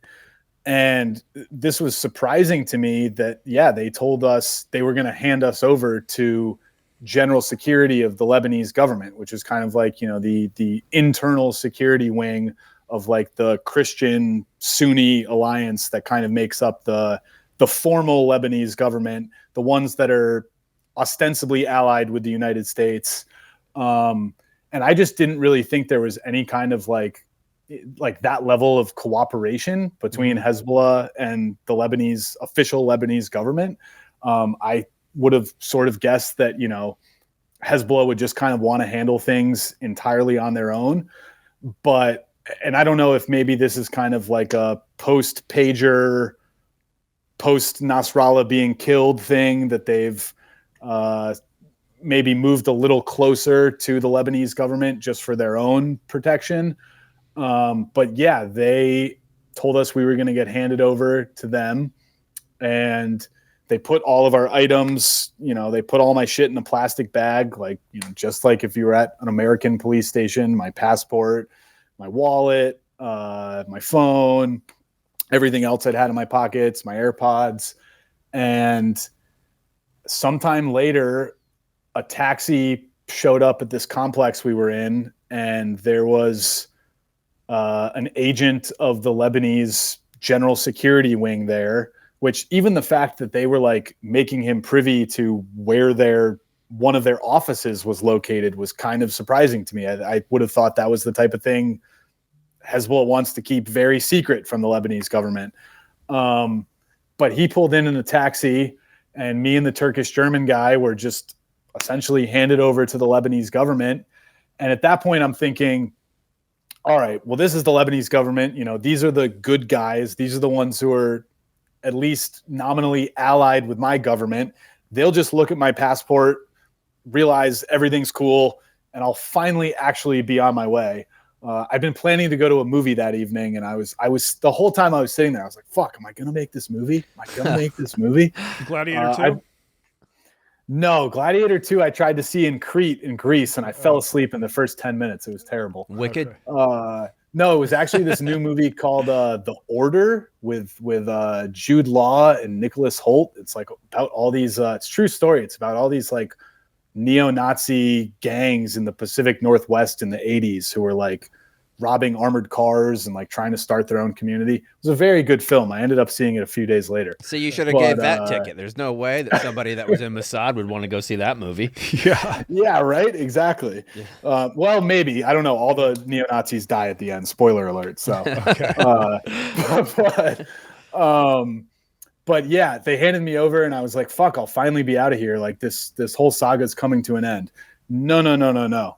Oh they drove us to the big headquarters of the Lebanese General Security, which again is, I think, kind of like the Lebanese equivalent of the FBI. And they took us in there, and we spent longer with them than we'd spent with Hezbollah. And they offered no water, no bathroom breaks, no cigarettes. Just a very Spartan building where we were thoroughly interrogated. And this was another thing I found so interesting. I was very worried when I was with Hezbollah that like they'll find these, a picture of me at a bar mitzvah, or they'll realize that my hometown is like one of the more Jewish communities in America, even though I'm not Jewish. They weren't concerned about any of that, Hezbollah, really. The Lebanese government, who is in name the ally of the United States, they must have asked me if I was Jewish like half a dozen times. And they wanted to know my mom's maiden name and my mom's maiden name. And, they asked me 3 or 4 times if I'd ever been to Israel, if I ever had any intentions of going to Israel. And my preconceived notion would have been that it would have been the exact inverse of that. You would have expected Hezbollah to be the ones asking all those questions and the Lebanese government to not really care one way or the other if you were Jewish. But it was the exact opposite, which was very interesting. And yeah, we stayed there. And the whole time I'm just thinking like, well, at least I'm still going to be on my way tonight with my phone and my passport, and I'll sleep, in my hotel. And at maybe like 4 a.m, they called us in and they were like, a military judge has just ruled that we are allowed to keep your phone and your passport for the next, kind of unspecified. But maybe they said 5 days. I can't exactly remember. But they told us that they were holding our phone and our passport. And at that point, like, again, we'd been held longer by them than we'd been held by Hezbollah for. It was like 4 a.m. At this point, I haven't had a cigarette or a drink of water or anything to eat in hours. And I kind of just became irate. I was like, what the fuck? Like, how are you, the Lebanese government, the, again, ostensible ally of my government, how are you treating me worse than a U.S. designated terrorist organization who had no problem giving me my phone and my passport back the last 2 days in a row?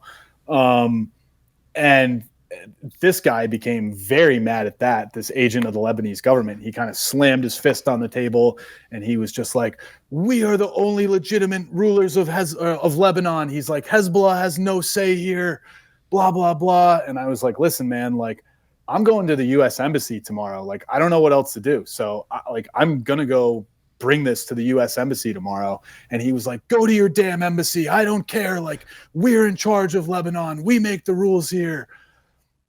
And there was nothing else I could really do except let him yell at me, make my threat of going to the embassy, and leave this building at 4 a.m. with no phone, no passport. They did give me my wallet back.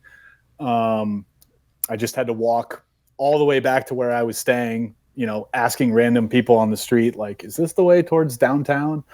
And then, eventually, well, I got a call the next day.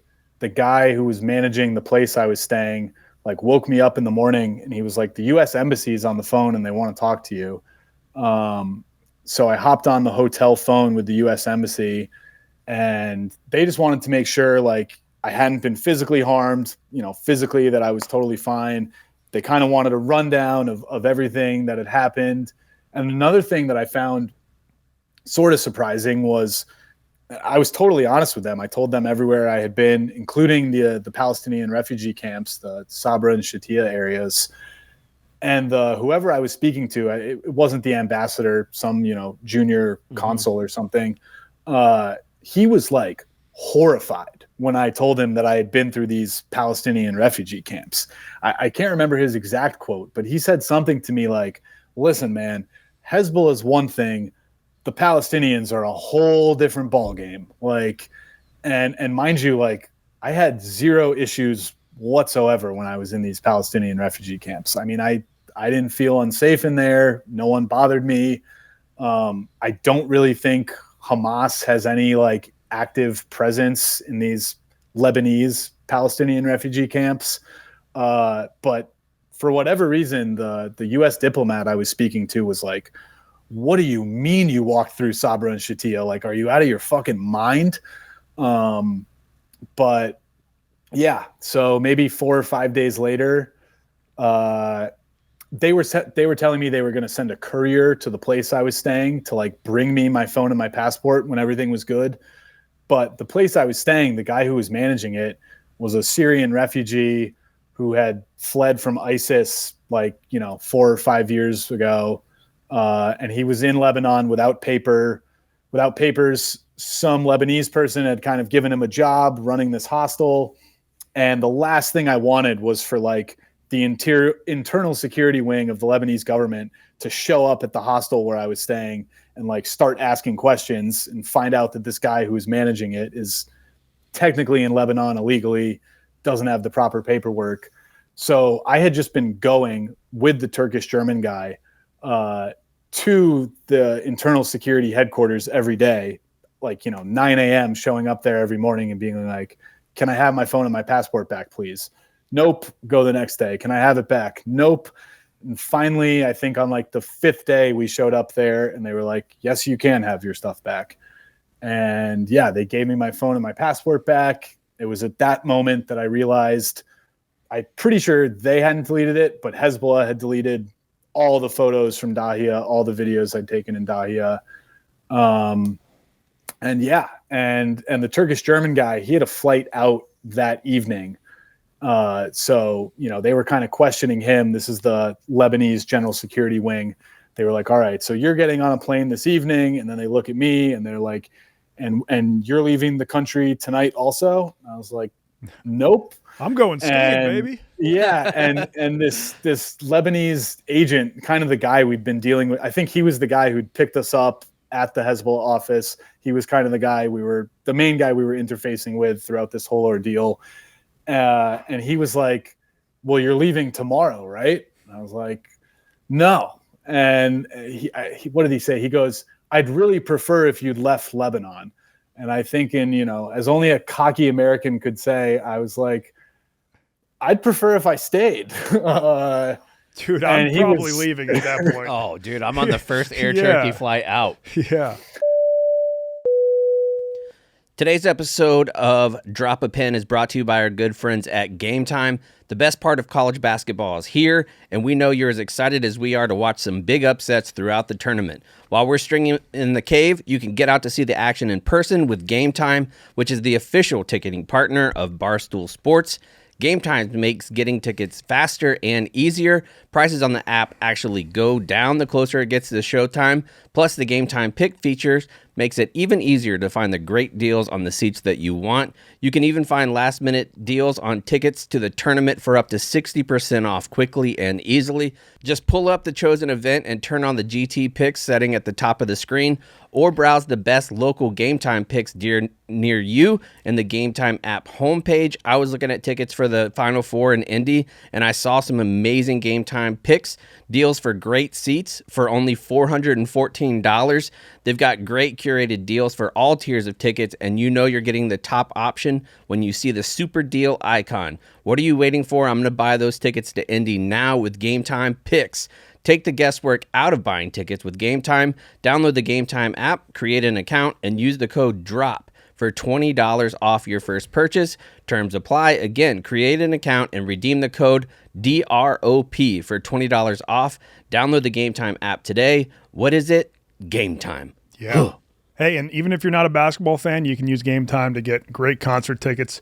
My friends used it a couple times to go to the Sphere.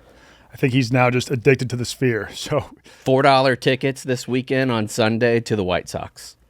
Oh, yeah. $4 tickets. $4, hey. And the $4 tickets were 3 rows behind left field. White Sox Stadium, they're not known for their good baseball action, but they've got great food. Yeah, I've heard the best food in MLB.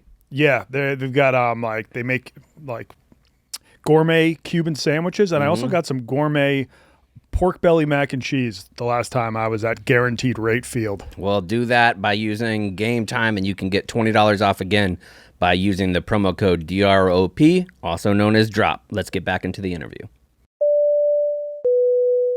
I mean, I did. I had these plans. I'd met a bunch of very cool people in Lebanon. I think we got our stuff back on December 23rd, maybe. And I'd kind of made some Christmas plans with people and been invited to do something very cool on New Year's Eve. I still wanted to get up into the mountains and potentially go skiing. There are all these amazing archaeological sites that, I hadn't been able to visit because I just didn't have a phone, didn't have a passport. I was kind of stranded in Beirut for 5 days. I was just going to this bookstore every day and sitting in there and reading a book, biding my time, waiting to get my stuff back. But yeah, there was still a lot more stuff I wanted to do. And I told him that. I was like, listen, I'd prefer to stay. I have a 30-day visa and I'm not even halfway through it yet. I haven't done anything illegal. And he was kind of very stern with me. He was like, listen, man, like if you get in any more trouble with Hezbollah, it's going to be bad news. I'm not going to help you. I was like, well, I'm not going back to Dahia again. You don't need to worry about me getting in any more trouble with Hezbollah. I'm going to see my 30-day visa out, and yeah, thank you. So that's what I did. And I mean, honestly, like despite those run-ins I had, I really have nothing but positive things to say about Lebanon. That's insane. I met so many amazing people there. It's a bunch of bad things to say. Yeah. Well, I think he got all the bad things out of the way. Now, besides that, let's hit the slopes, baby. Yeah, let's hit the slopes. He told me before this interview that Lebanese girls are the most beautiful girls of any country you've been to on the planet. Dude, they're something else, man. They're something else. I think before arriving in Lebanon, I would have given Serbia that title, but Lebanese women are, yeah, they're pretty attractive. Hell yeah, we've reached the horny part of the show. Yes, we have. We have indeed. And it was like I mentioned earlier, like a third of the country is Christian, and they're not like super by the book conservative Christians. Like you walk in a lot of these neighborhoods in Beirut on a Friday or Saturday night, and all the girls are, scantily dressed and headed to the nightclubs and looking to dance and drink some alcohol and have a good time. I mean, it really doesn't feel all that different than being in, Greece or Southern Italy. And like I said earlier, a lot of the places kind of just look like you could be in South Florida or Southern California or something. Beirut used to be called the Paris of the Middle East. The Paris of the Middle East, indeed. Yeah. And it's also what me and my friends called beer pong in high school and college. Yeah, I never understood where that... Lebanon? No, Beirut. Beer pong Beirut. being called yeah, Beirut. I've heard it Beirut. Yeah, that's what we would call it. I think it's actually in reference to like the ping pong balls are dropping like bombs into like the cups. Bombs. Is that what the origin of that is? I think that's the connection. Yeah. Yeah, that's rough. But makes very sense, rough. Yeah. But yeah, I'm glad I didn't leave because I had not I hadn't gone up into the mountains yet, which the mountains there are just spectacular. And I hadn't gone to a lot of these archaeological sites. I think some of that I put in the notes for you, but two of them in particular, Byblos, which is like one of the oldest continuously inhabited cities in the world. Like people have been living there without breaks since about 8,000 BC. And Byblos is just so rich in history. I mean, it's where the word Bible comes from. It's where the word bibliography comes from, bibliotech. They would export all this papyrus, to the Greek world and to the Egyptian world. So because it was coming from Byblos, so many of the Greek words relating to reading or writing or text, they just called it, Byblos is it all kind of came from that root word. And then it was played a huge role in the Crusades. There's this giant Crusader castle there, and it's built on top of these Neolithic Phoenician ruins. And then of course the Romans and the Greeks came in. It was conquered by Alexander the Great, and the Roman Empire was there. So you're standing in a Crusader castle, looking over these ancient, 3,000-4,000 years old Phoenician Neolithic ruins. And in the foreground, there's big Roman columns from when the Romans erected a temple there. And there's a Roman theater.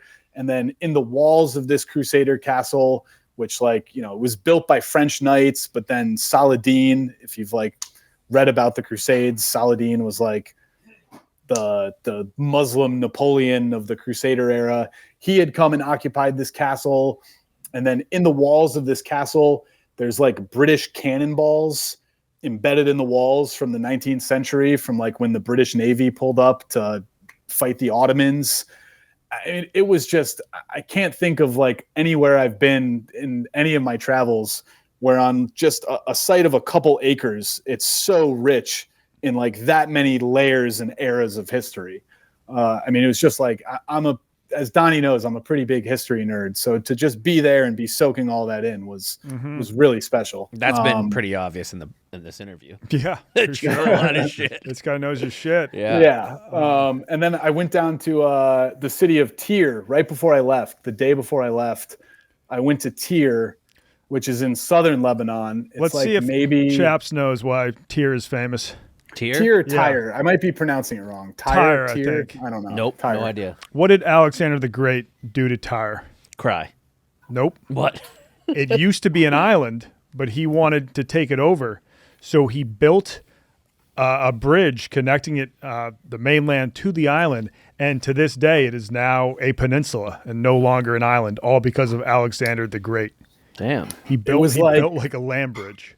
Yeah, it was like this little island where they had like their citadel and all their like main temples and their ports. It was maybe like a kilometer off the mainland.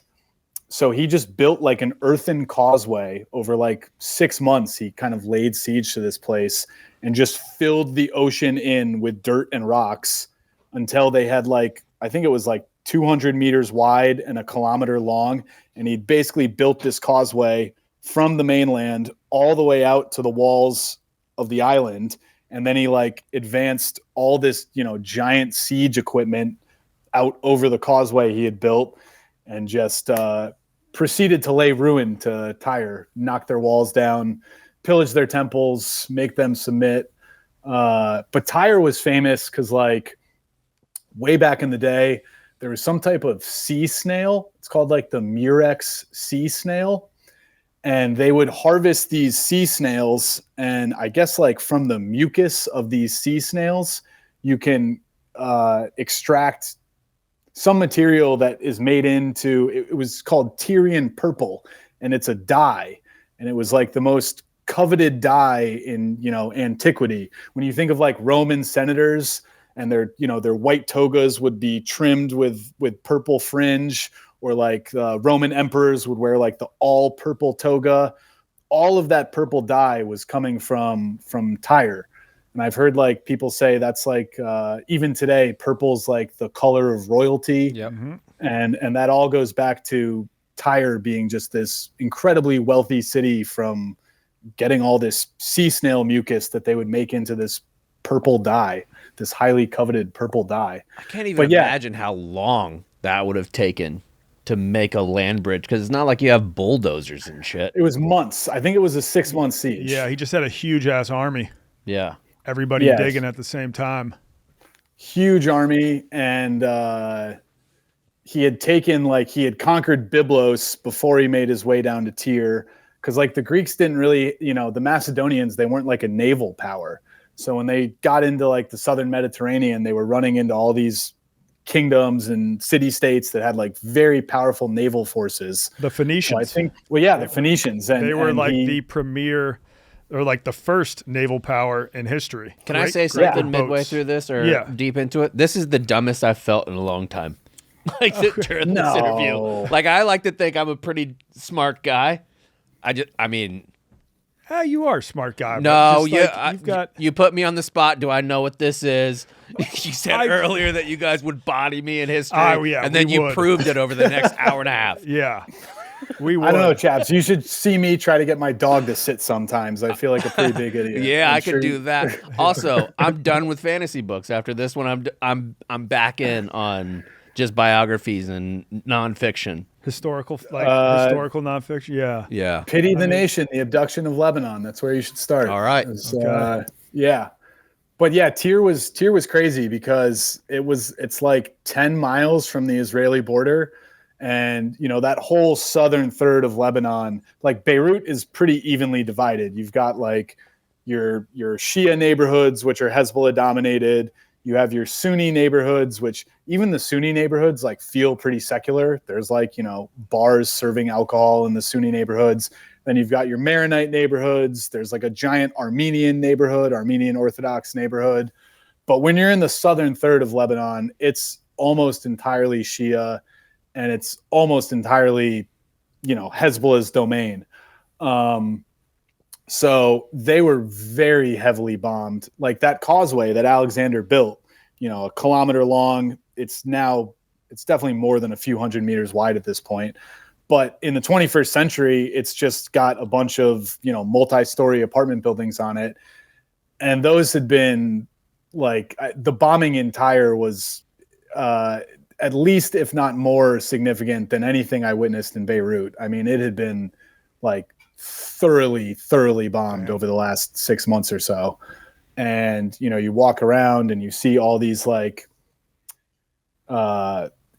photos for the martyrs that have fallen, just like these big kind of billboards of a lot of really young guys who have all been killed in the last 5-6 months fighting against Israel. And there's Hezbollah flags all over the place. And at the same time, though, it's like a UNESCO World Heritage Site. So you're like in these archaeological ruins, thousands of years old, just so rich in history.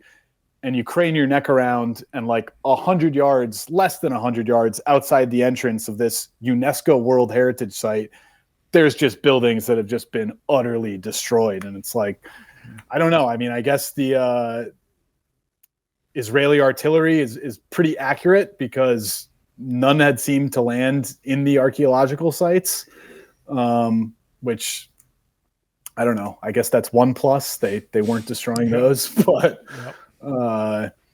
yeah, it was a crazy trip, and I would go back. I would definitely go back to Lebanon. There's some places I'd want to see in the summer. I'd love to go back there and ski again when they had a little more powder. Yeah, the hospitality is it's crazy. When I was at that Byblos site, I was walking around and I ran into some people. I went there on Christmas Eve, and even just to get me to the entrance of Byblos, I was riding on like a public bus. They just pile like 12, 15 people into like a Sprinter van, and you pay like $1 and tell them where you're trying to go. There's really one big north to south highway that all these kind of taxi buses run up.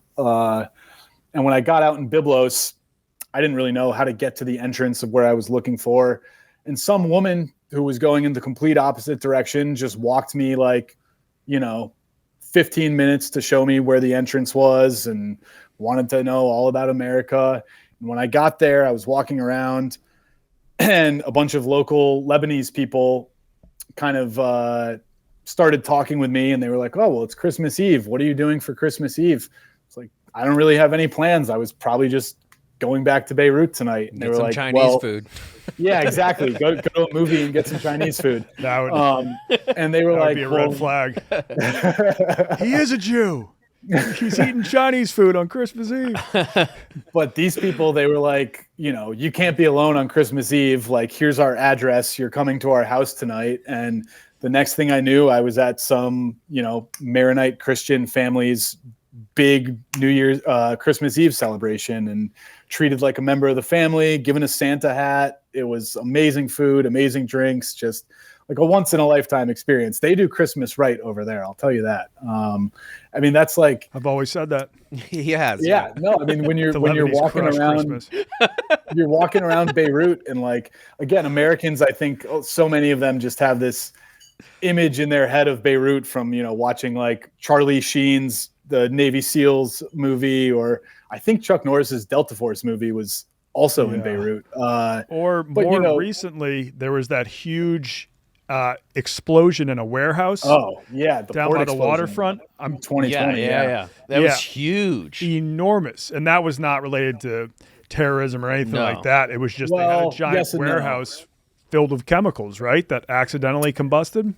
So I think, it was like improperly stored or handled ammonium nitrate, like, tons and tons of ammonium nitrate that for fertilizer, right?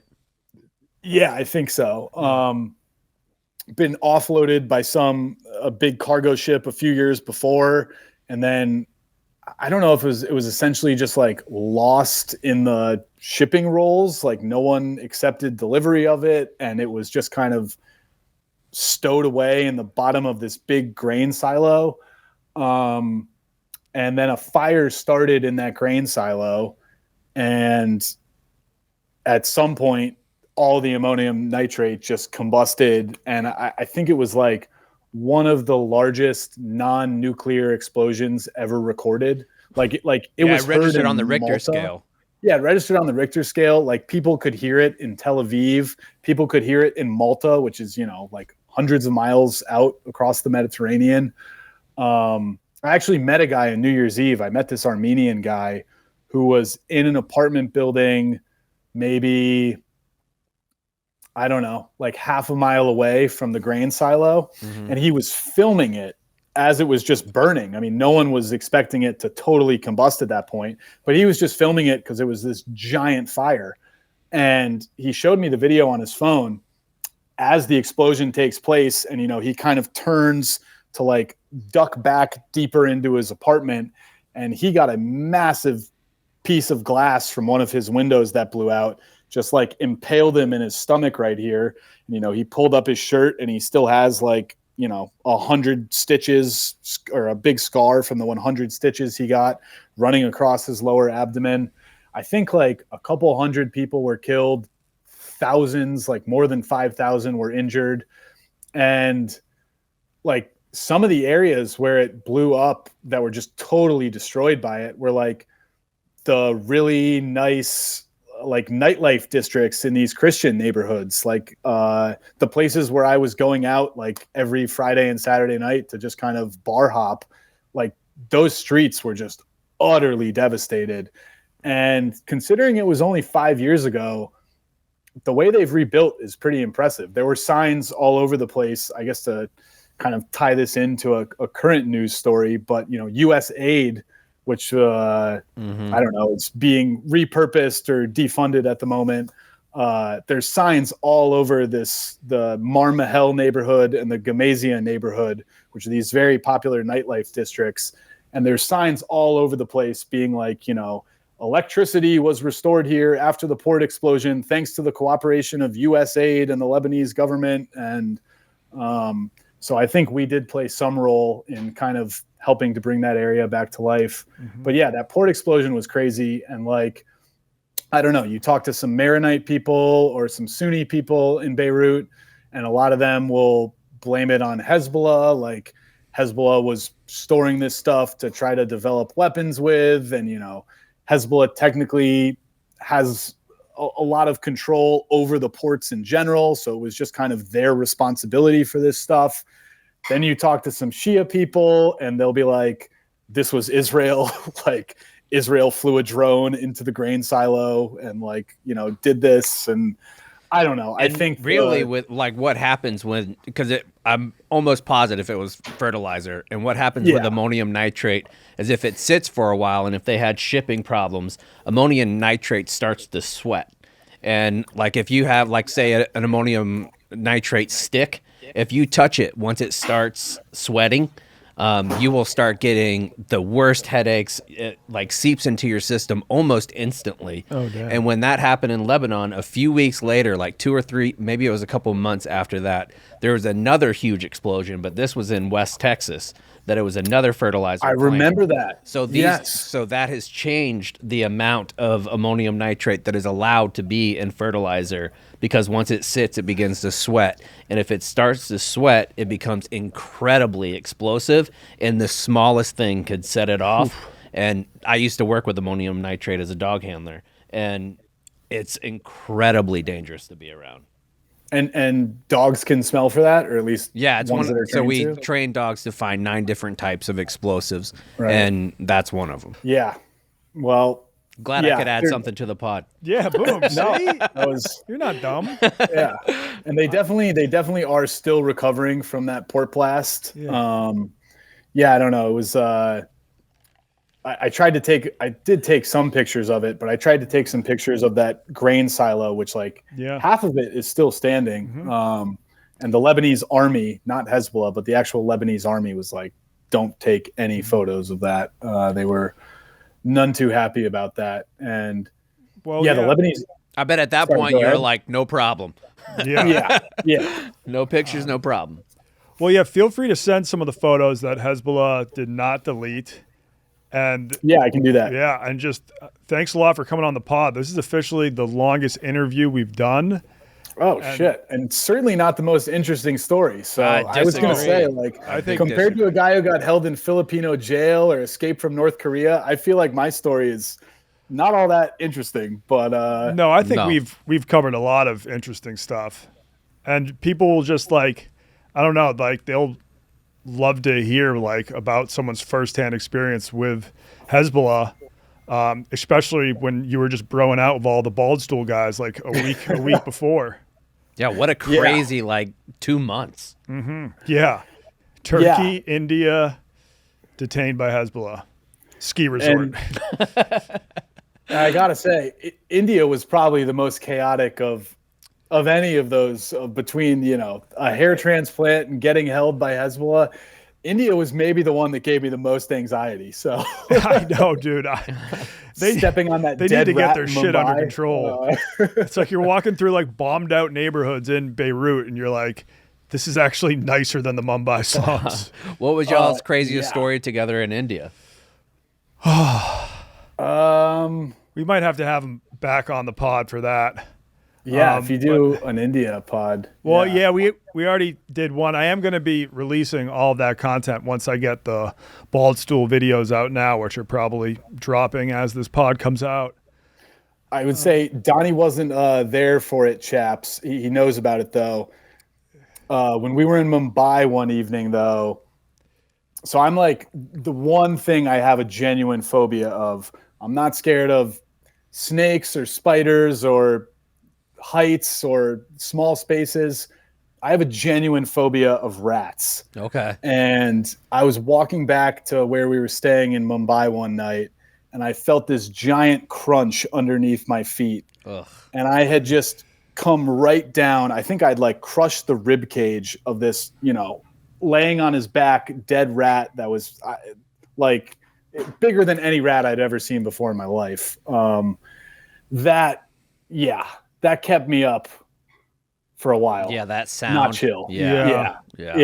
And then we drove by that cul-de-sac, or that little traffic circle. A traffic island, and the traffic island was just covered in rats.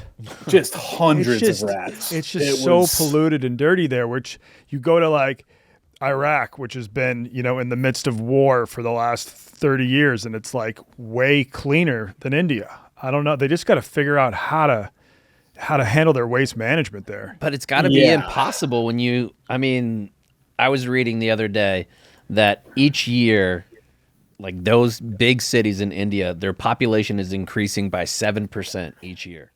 Well, yeah, the birth rate is not falling there. The birth rate is only continuing to rise, which I think even a lot of like Arab countries or Middle Eastern countries are kind of seeing their birth rates stabilize. Not India. No. 1 out of every 3 people on Earth is from India. Is it that many? Wow. Yeah. 1.4. Jesus. So, yeah, I don't know. Hopefully, though, Donnie's content can really make Kabaddi blow up in the U.S., or I guess battle tag as we're referring to it in America. Yeah. But, that was so much fun going to witness that. So, yeah, I had a blast, and our Indian visas are good for a year. So yeah, I don't know. Maybe we'll get over there for the rickshaw run. It sounds like it was easier for you to travel to Lebanon than it was for us to travel to India, because the night before our flights, both of us did not realize that you needed a visa to go to India. That's something I probably should have looked up. So I just had to eat the cost of my first flight to India, wait another 24 hours while I paid this random dude in New York $150 to expedite a visa for me, and then get a new flight there. Shit. Yeah. I thought we were shit out of luck when that happened, but you came through in the clutch. I don't know how you found that guy. I mean, that's like travel master extraordinaire Donnie was like, I got a guy in New Jersey who can get us Indian visas if we just pay him $150 each. It was like, all right, man, I guess. That was all due to my guy. How am I blanking on his name right now? The dude who we met up with and raged with? Yeah, Romy, Rhodey. No, what was? Yeah, that guy was awesome. I feel so bad that I'm blanking on his name. Rhodey, right? Rhodey? Oh my God, I'm sorry. I gotta find it. I hope he doesn't watch this. Yeah, I think he probably does. He's probably like, son of a right bitch. now. He's like, that mother. We went out to dinner with him and his cousin. They were. He is not going to be happy. Great. Hey, Donnie, I'll let you know. I'm wearing my Uzbekistan Airways slippers right now. Actually, I kept those from the flight. Yeah. When we do an episode on Crete, you'll have to come back because I mean, the idea of going to the olive picking sounds beautiful and fascinating. Yep. I just remember Crete was awesome. Yeah. Yeah, I would love to have him on for that. And also, I think a great idea for Drop a Pin, we should try to see how cheap we can do a week abroad by doing a workaway program. Where we just go work somewhere for free room and board. Let's do Scotland and see if we can work at like a bog so we can go to a whiskey factory or a Scotch factory. Yeah, I'd work in a Scotch factory. Yeah, and actually, I mean, I've got some friends in Scotland. We could just stay at their house, but I want to try a workaway program at some point. Yeah, I'm in. Well, I will say, as someone who's been listening to this podcast since the first episode, I've been really hoping that at some point it'll actually move out of office and we'll get some international Donnie and Chaps content. Yeah, so that would be very cool. We have some planned for June. Oh yeah, nice. Yeah, a NASCAR race in Mexico City. Really? Yeah. Wow, that'll be very cool. Yeah. Okay. And nice. My Indian friend's name was Rohit. Rohit. Yes. Rohit. Yeah. Shout out to Rohit. Took us out to a very nice dinner. Mm-hmm. But thanks for coming on, Sam. Yeah, that was great, Sam. Yeah, we'll definitely have you back on because I mean I'm sure you know the history of like most countries on Earth. I will say I learned a lot from your Bhutan episode, though. My Bhutan knowledge was lacking until KB shared it with all of us. Okay. There we go. Yeah. All right. I'll talk to you guys later. This was fun. Drop a Pin is sponsored by Hey Dude. Have you tried Hey Dude shoes yet? I have. I'm wearing them right now. The Hey Dude boots. They take the stress and trouble out of tying boots. I used to have a couple pairs, and every morning it would take me like a good 5 to 10 minutes to tie the boots, and then they would come untied 4 or 5 times throughout the day. But with Hey Dude, you just put them on. There's no tying required, and they're super comfortable. It's been great. You know what? I'm having some back problems these days, so just even bending over to tie my shoe. Officially a dad. Officially a dad, yes, yeah. Holding a baby is not always comfortable. Yeah. But don't have to worry about bending over to tie my shoes because I just slip these on and they're good for the rest of the day. They're lightweight, breathable, and as I said before, ridiculously comfortable. We're talking cushion insoles that feel like little pillows under your feet. Hey Dudes are designed to go wherever you go, from an airport security line to a night out. That's actually huge. I mean, now I have TSA pre-check, so I don't always have to take off my shoes, but beforehand, if you've got shoes that you gotta like, especially boots that you gotta untie, put through the x-ray, and then put back on and tie, that's gonna add another 10 minutes and you might miss your flight. Yeah, just remember with Hey Dude shoes, no laces, no hassle, just pure comfort. If you're ready to stop tying shoes forever and start living in comfort, go to heydude.com today and find your perfect pair. They don't only have boots. I use these in the winter, but soon I'm going to transition to their low tops that are, very breathable and will be great for the spring and summer. So go to heydude.com and find your perfect pair.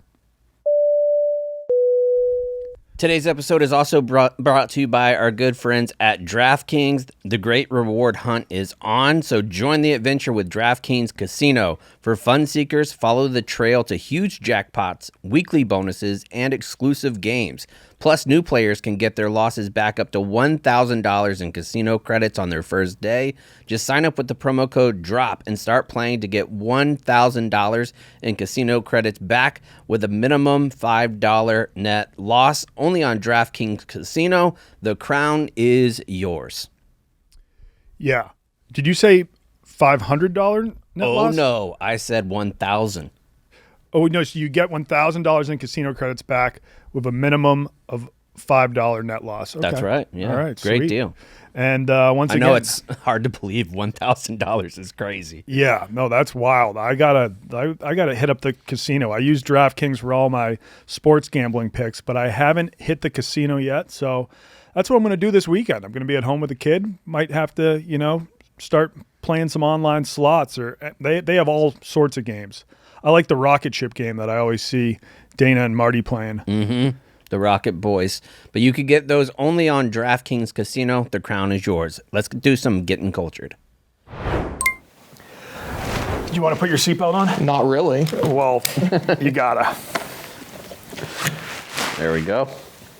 Now, Big T, you're a big guy. Have you ever been stuck in the middle seat on a long flight? I try to avoid that. I don't want to. I'm more of a first class guy. Whoa. I don't spend money on a lot of shit. Okay. But that's something that I'm willing to spend money on. Now, people like Frank the Tank a few years ago and Beef, like they kind of have to get at least business class or first class. You're large. You're not a dude who has to be flying first class. I could sit and coach if I had to. I don't want to. Mm-hmm. Do you get those looks? What's it like getting the looks when you're walking down and people are like, this is a big man coming down? Does it hurt your feelings, or you're like, damn right I'm... No, I mean, yeah, is what it is. I don't... Yeah, and I don't think, I wouldn't call you obese. You just have a very large frame. Thanks. Yeah, that's great. Yeah. In case you were wondering. Yeah, okay, cool. How we feel about your appearance. Not obese, just big. Okay, yeah, no, that's fine. Yeah. We've had several segments about that. How fat is Big T? Yeah, no, that's good. Not that bad. That's good. Is your longest flight the one you took to Ireland? I went to London a couple years ago. Oh, okay. And that was, I don't need to do 7 hours again. All right. Were you first class to London? No, I was in like economy plus or whatever. Mm-hmm. I don't need 7 hours on a plane. Okay. That was tough. But if you fly to Los Angeles from New York, that's still like 6 hours almost. Is it really that long? I did 5.5. Maybe? I did Chicago to San Diego this past summer, but that was FC. FC. Let's go. So longest coach was New York to London, and that was not fun. I flew first class to Las Vegas because Dana won a trip there, and Dave got us all first class tickets. And first class on domestic flights isn't that nice. I mean, we got free champagne, which was cool. It's not extravagant, but if you fly first class like 5 times in a row and then go and sit and coach, you'll be like, holy shit. You feel so poor when you have to go back. Yeah. And I disagree. I think anytime you can do first class, it's an absolute game changer. I agree. Yeah. Like the way that how I would feel when I would take off from Texas and land in New York if I was sitting in like regular, comparatively to being in first class, it's night and day difference. Yeah, but the thing is, if you're flying first class abroad, can't those tickets be $10,000? Yeah, if you're doing like overseas and they have the lay down seats and shit, that's a totally different thing. Especially if you're flying like Air Emirates or something. Yeah, because then at that point I could pay for my entire vacation with the cost of just this first class. Right, seat. That's different. But if it's an extra $60 and you're going from Chicago to Nashville, no brainer. I always watch on the United app to see if it drops. Like if it goes to $149, I'm in. Yeah. The moment that the upgrade's only under $200, I'm in. Okay, yeah, it's not bad at all. So what's your question? My question for y'all is, you've been a lot of places. Mm-hmm. So what is somewhere you've been that pleasantly surprised you that you maybe didn't expect to like, and then a place that you went that you wouldn't want to go back? Okay, I definitely got an answer to the first one right now, and that would be Serbia. When you hear the word Serbia, especially me, I grew up in the 90s, there were a lot of wars going on there. Yeah. Do you recall those? With Kosovo and I was either an infant or not around, but I've heard. Okay, yeah, it's when Bill Clinton was president. I caught the tail end of Billy C. Yeah, and they were just all these Balkan wars. And Serbia just sounds scary. I think sometimes the bad guys in movies are Serbian. Yep. But when I went to Belgrade, Serbia, I loved it. It's a very ancient city. It's been completely destroyed 4 times. So a lot of warfare, but a lot of history. And it's on this river and all the people have these really cool river houses called splavs. Yeah, I think I pronounced that right. And it's just these like small little, sort of like beach houses, but just on the river. And you got like a dock as your back porch, and the river's clean, so you can like jump in and go for a swim. They got like swans swimming in it. So I just loved Serbia in general. The food was good, cevapi, like these meat logs that they make. I know that might not sound appealing, but very good meat logs. They smoke a shit ton of cigarettes, and they party their asses off. They also have splav clubs, these giant clubs that are just kind of docked in the river. Huge EDM spots, too. Oh, I'm sure. Yeah, so Serbia would be my number one spot that pleasantly surprised me. Okay. Same area of the world, but would not recommend Chechnya. Chechen is Have you been there? No, but I fought some, and they're fucking brutal. Yeah, the Chechens are like, when you describe the Serbians in movies, I feel like Chechens are that. Chechens are like, I've said, I need to know the nationality of somebody that I want to fight. There's two that I do not want to ever fight: Dagestan and Chechens. Is Dagestan where all the UFC fighters are from? And that's all of them. All of them do that. You go to Chechnya or you go to Dagestan, you're likely getting your ass kicked. Yep. A spot I probably wouldn't go back to would be Delhi and Mumbai. I'm happy I went and got to experience it, and I would consider going back to India, but I wouldn't go to their like gigantic polluted cities. I would try to get out into the countryside somewhere. That's my number one spot I want to go to, I think, India. Yeah, it's definitely, I think it's worth seeing once, but it's not a place I need to go back to. I also went to Moscow in the middle of the winter. Wouldn't do that again. Hitler made that mistake too. Yeah, and Napoleon. Yep. Yeah, and it's like... Brittany Griner. Yeah. I didn't deal with any anti-Americanism there, but the people I wouldn't really call friendly. I guess Russians in general just don't like to smile as much as Americans do. Yeah, they have resting Russian face. Exactly. Yeah. Exactly. Cool. Well, all right, gang. Yeah. Places that we would go, though. We didn't do... Do we do would go? He said Serbia. Oh, a place what's a place that pleasantly surprised you? I think it's close here, and you would probably really like it. Indiana Dunes National Park. I feel like inside the United States, if you want to go somewhere that's easy, it's beautiful. Like the water is great. Like you don't have to worry about getting all salty. There's like you could just go see. I think it's a great spot. New Buffalo.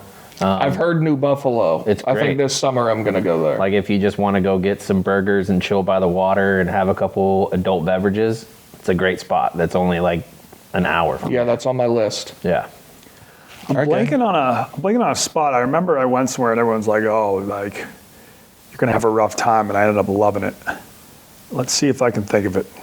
Just give me a minute. Times Square? Okay. No, it's not Times Square. I love the Yard House in Times Square. Yeah, I know you do. And you're a big Bubba Gum Shrimp guy, right? No, that's, I think PFT has gone there. Okay. I stuck to the Yard House for the most part. You know what?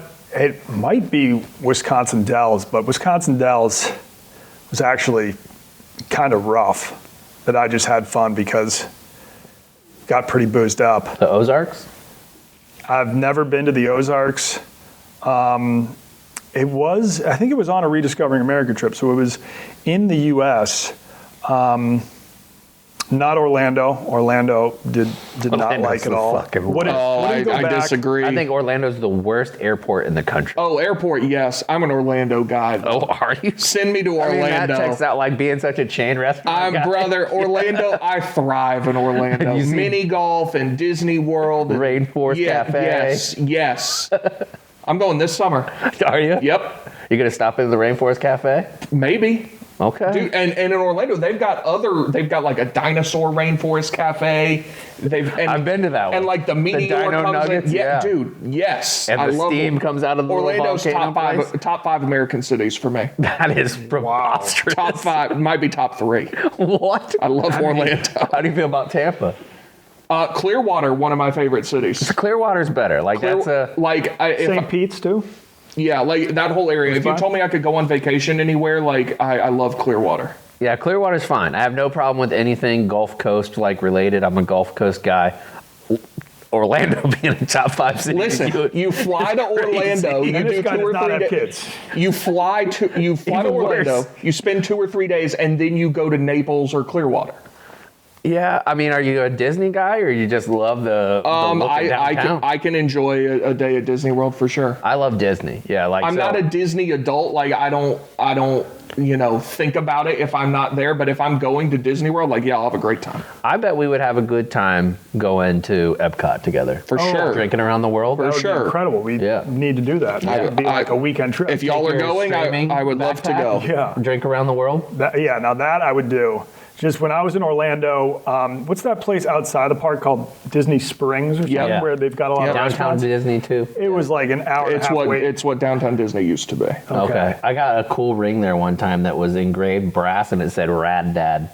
Love that. It was a big time Father's Day present. Probably the best one yet. I would love to go if y'all are headed down as long as we don't go back to Disney Springs, because it was like an hour and a half wait at every restaurant. We couldn't even get a table at Olive Garden afterwards. We had to have dinner at Denny's. Honestly, I'd rather go to. There's nothing wrong with that. Anyway. There's nothing. There was the Grand Slam. I would have picked Waffle House first, but there's nothing wrong with the Denny's. Yeah. Well, thanks, Big T. All right, gang. Good stuff.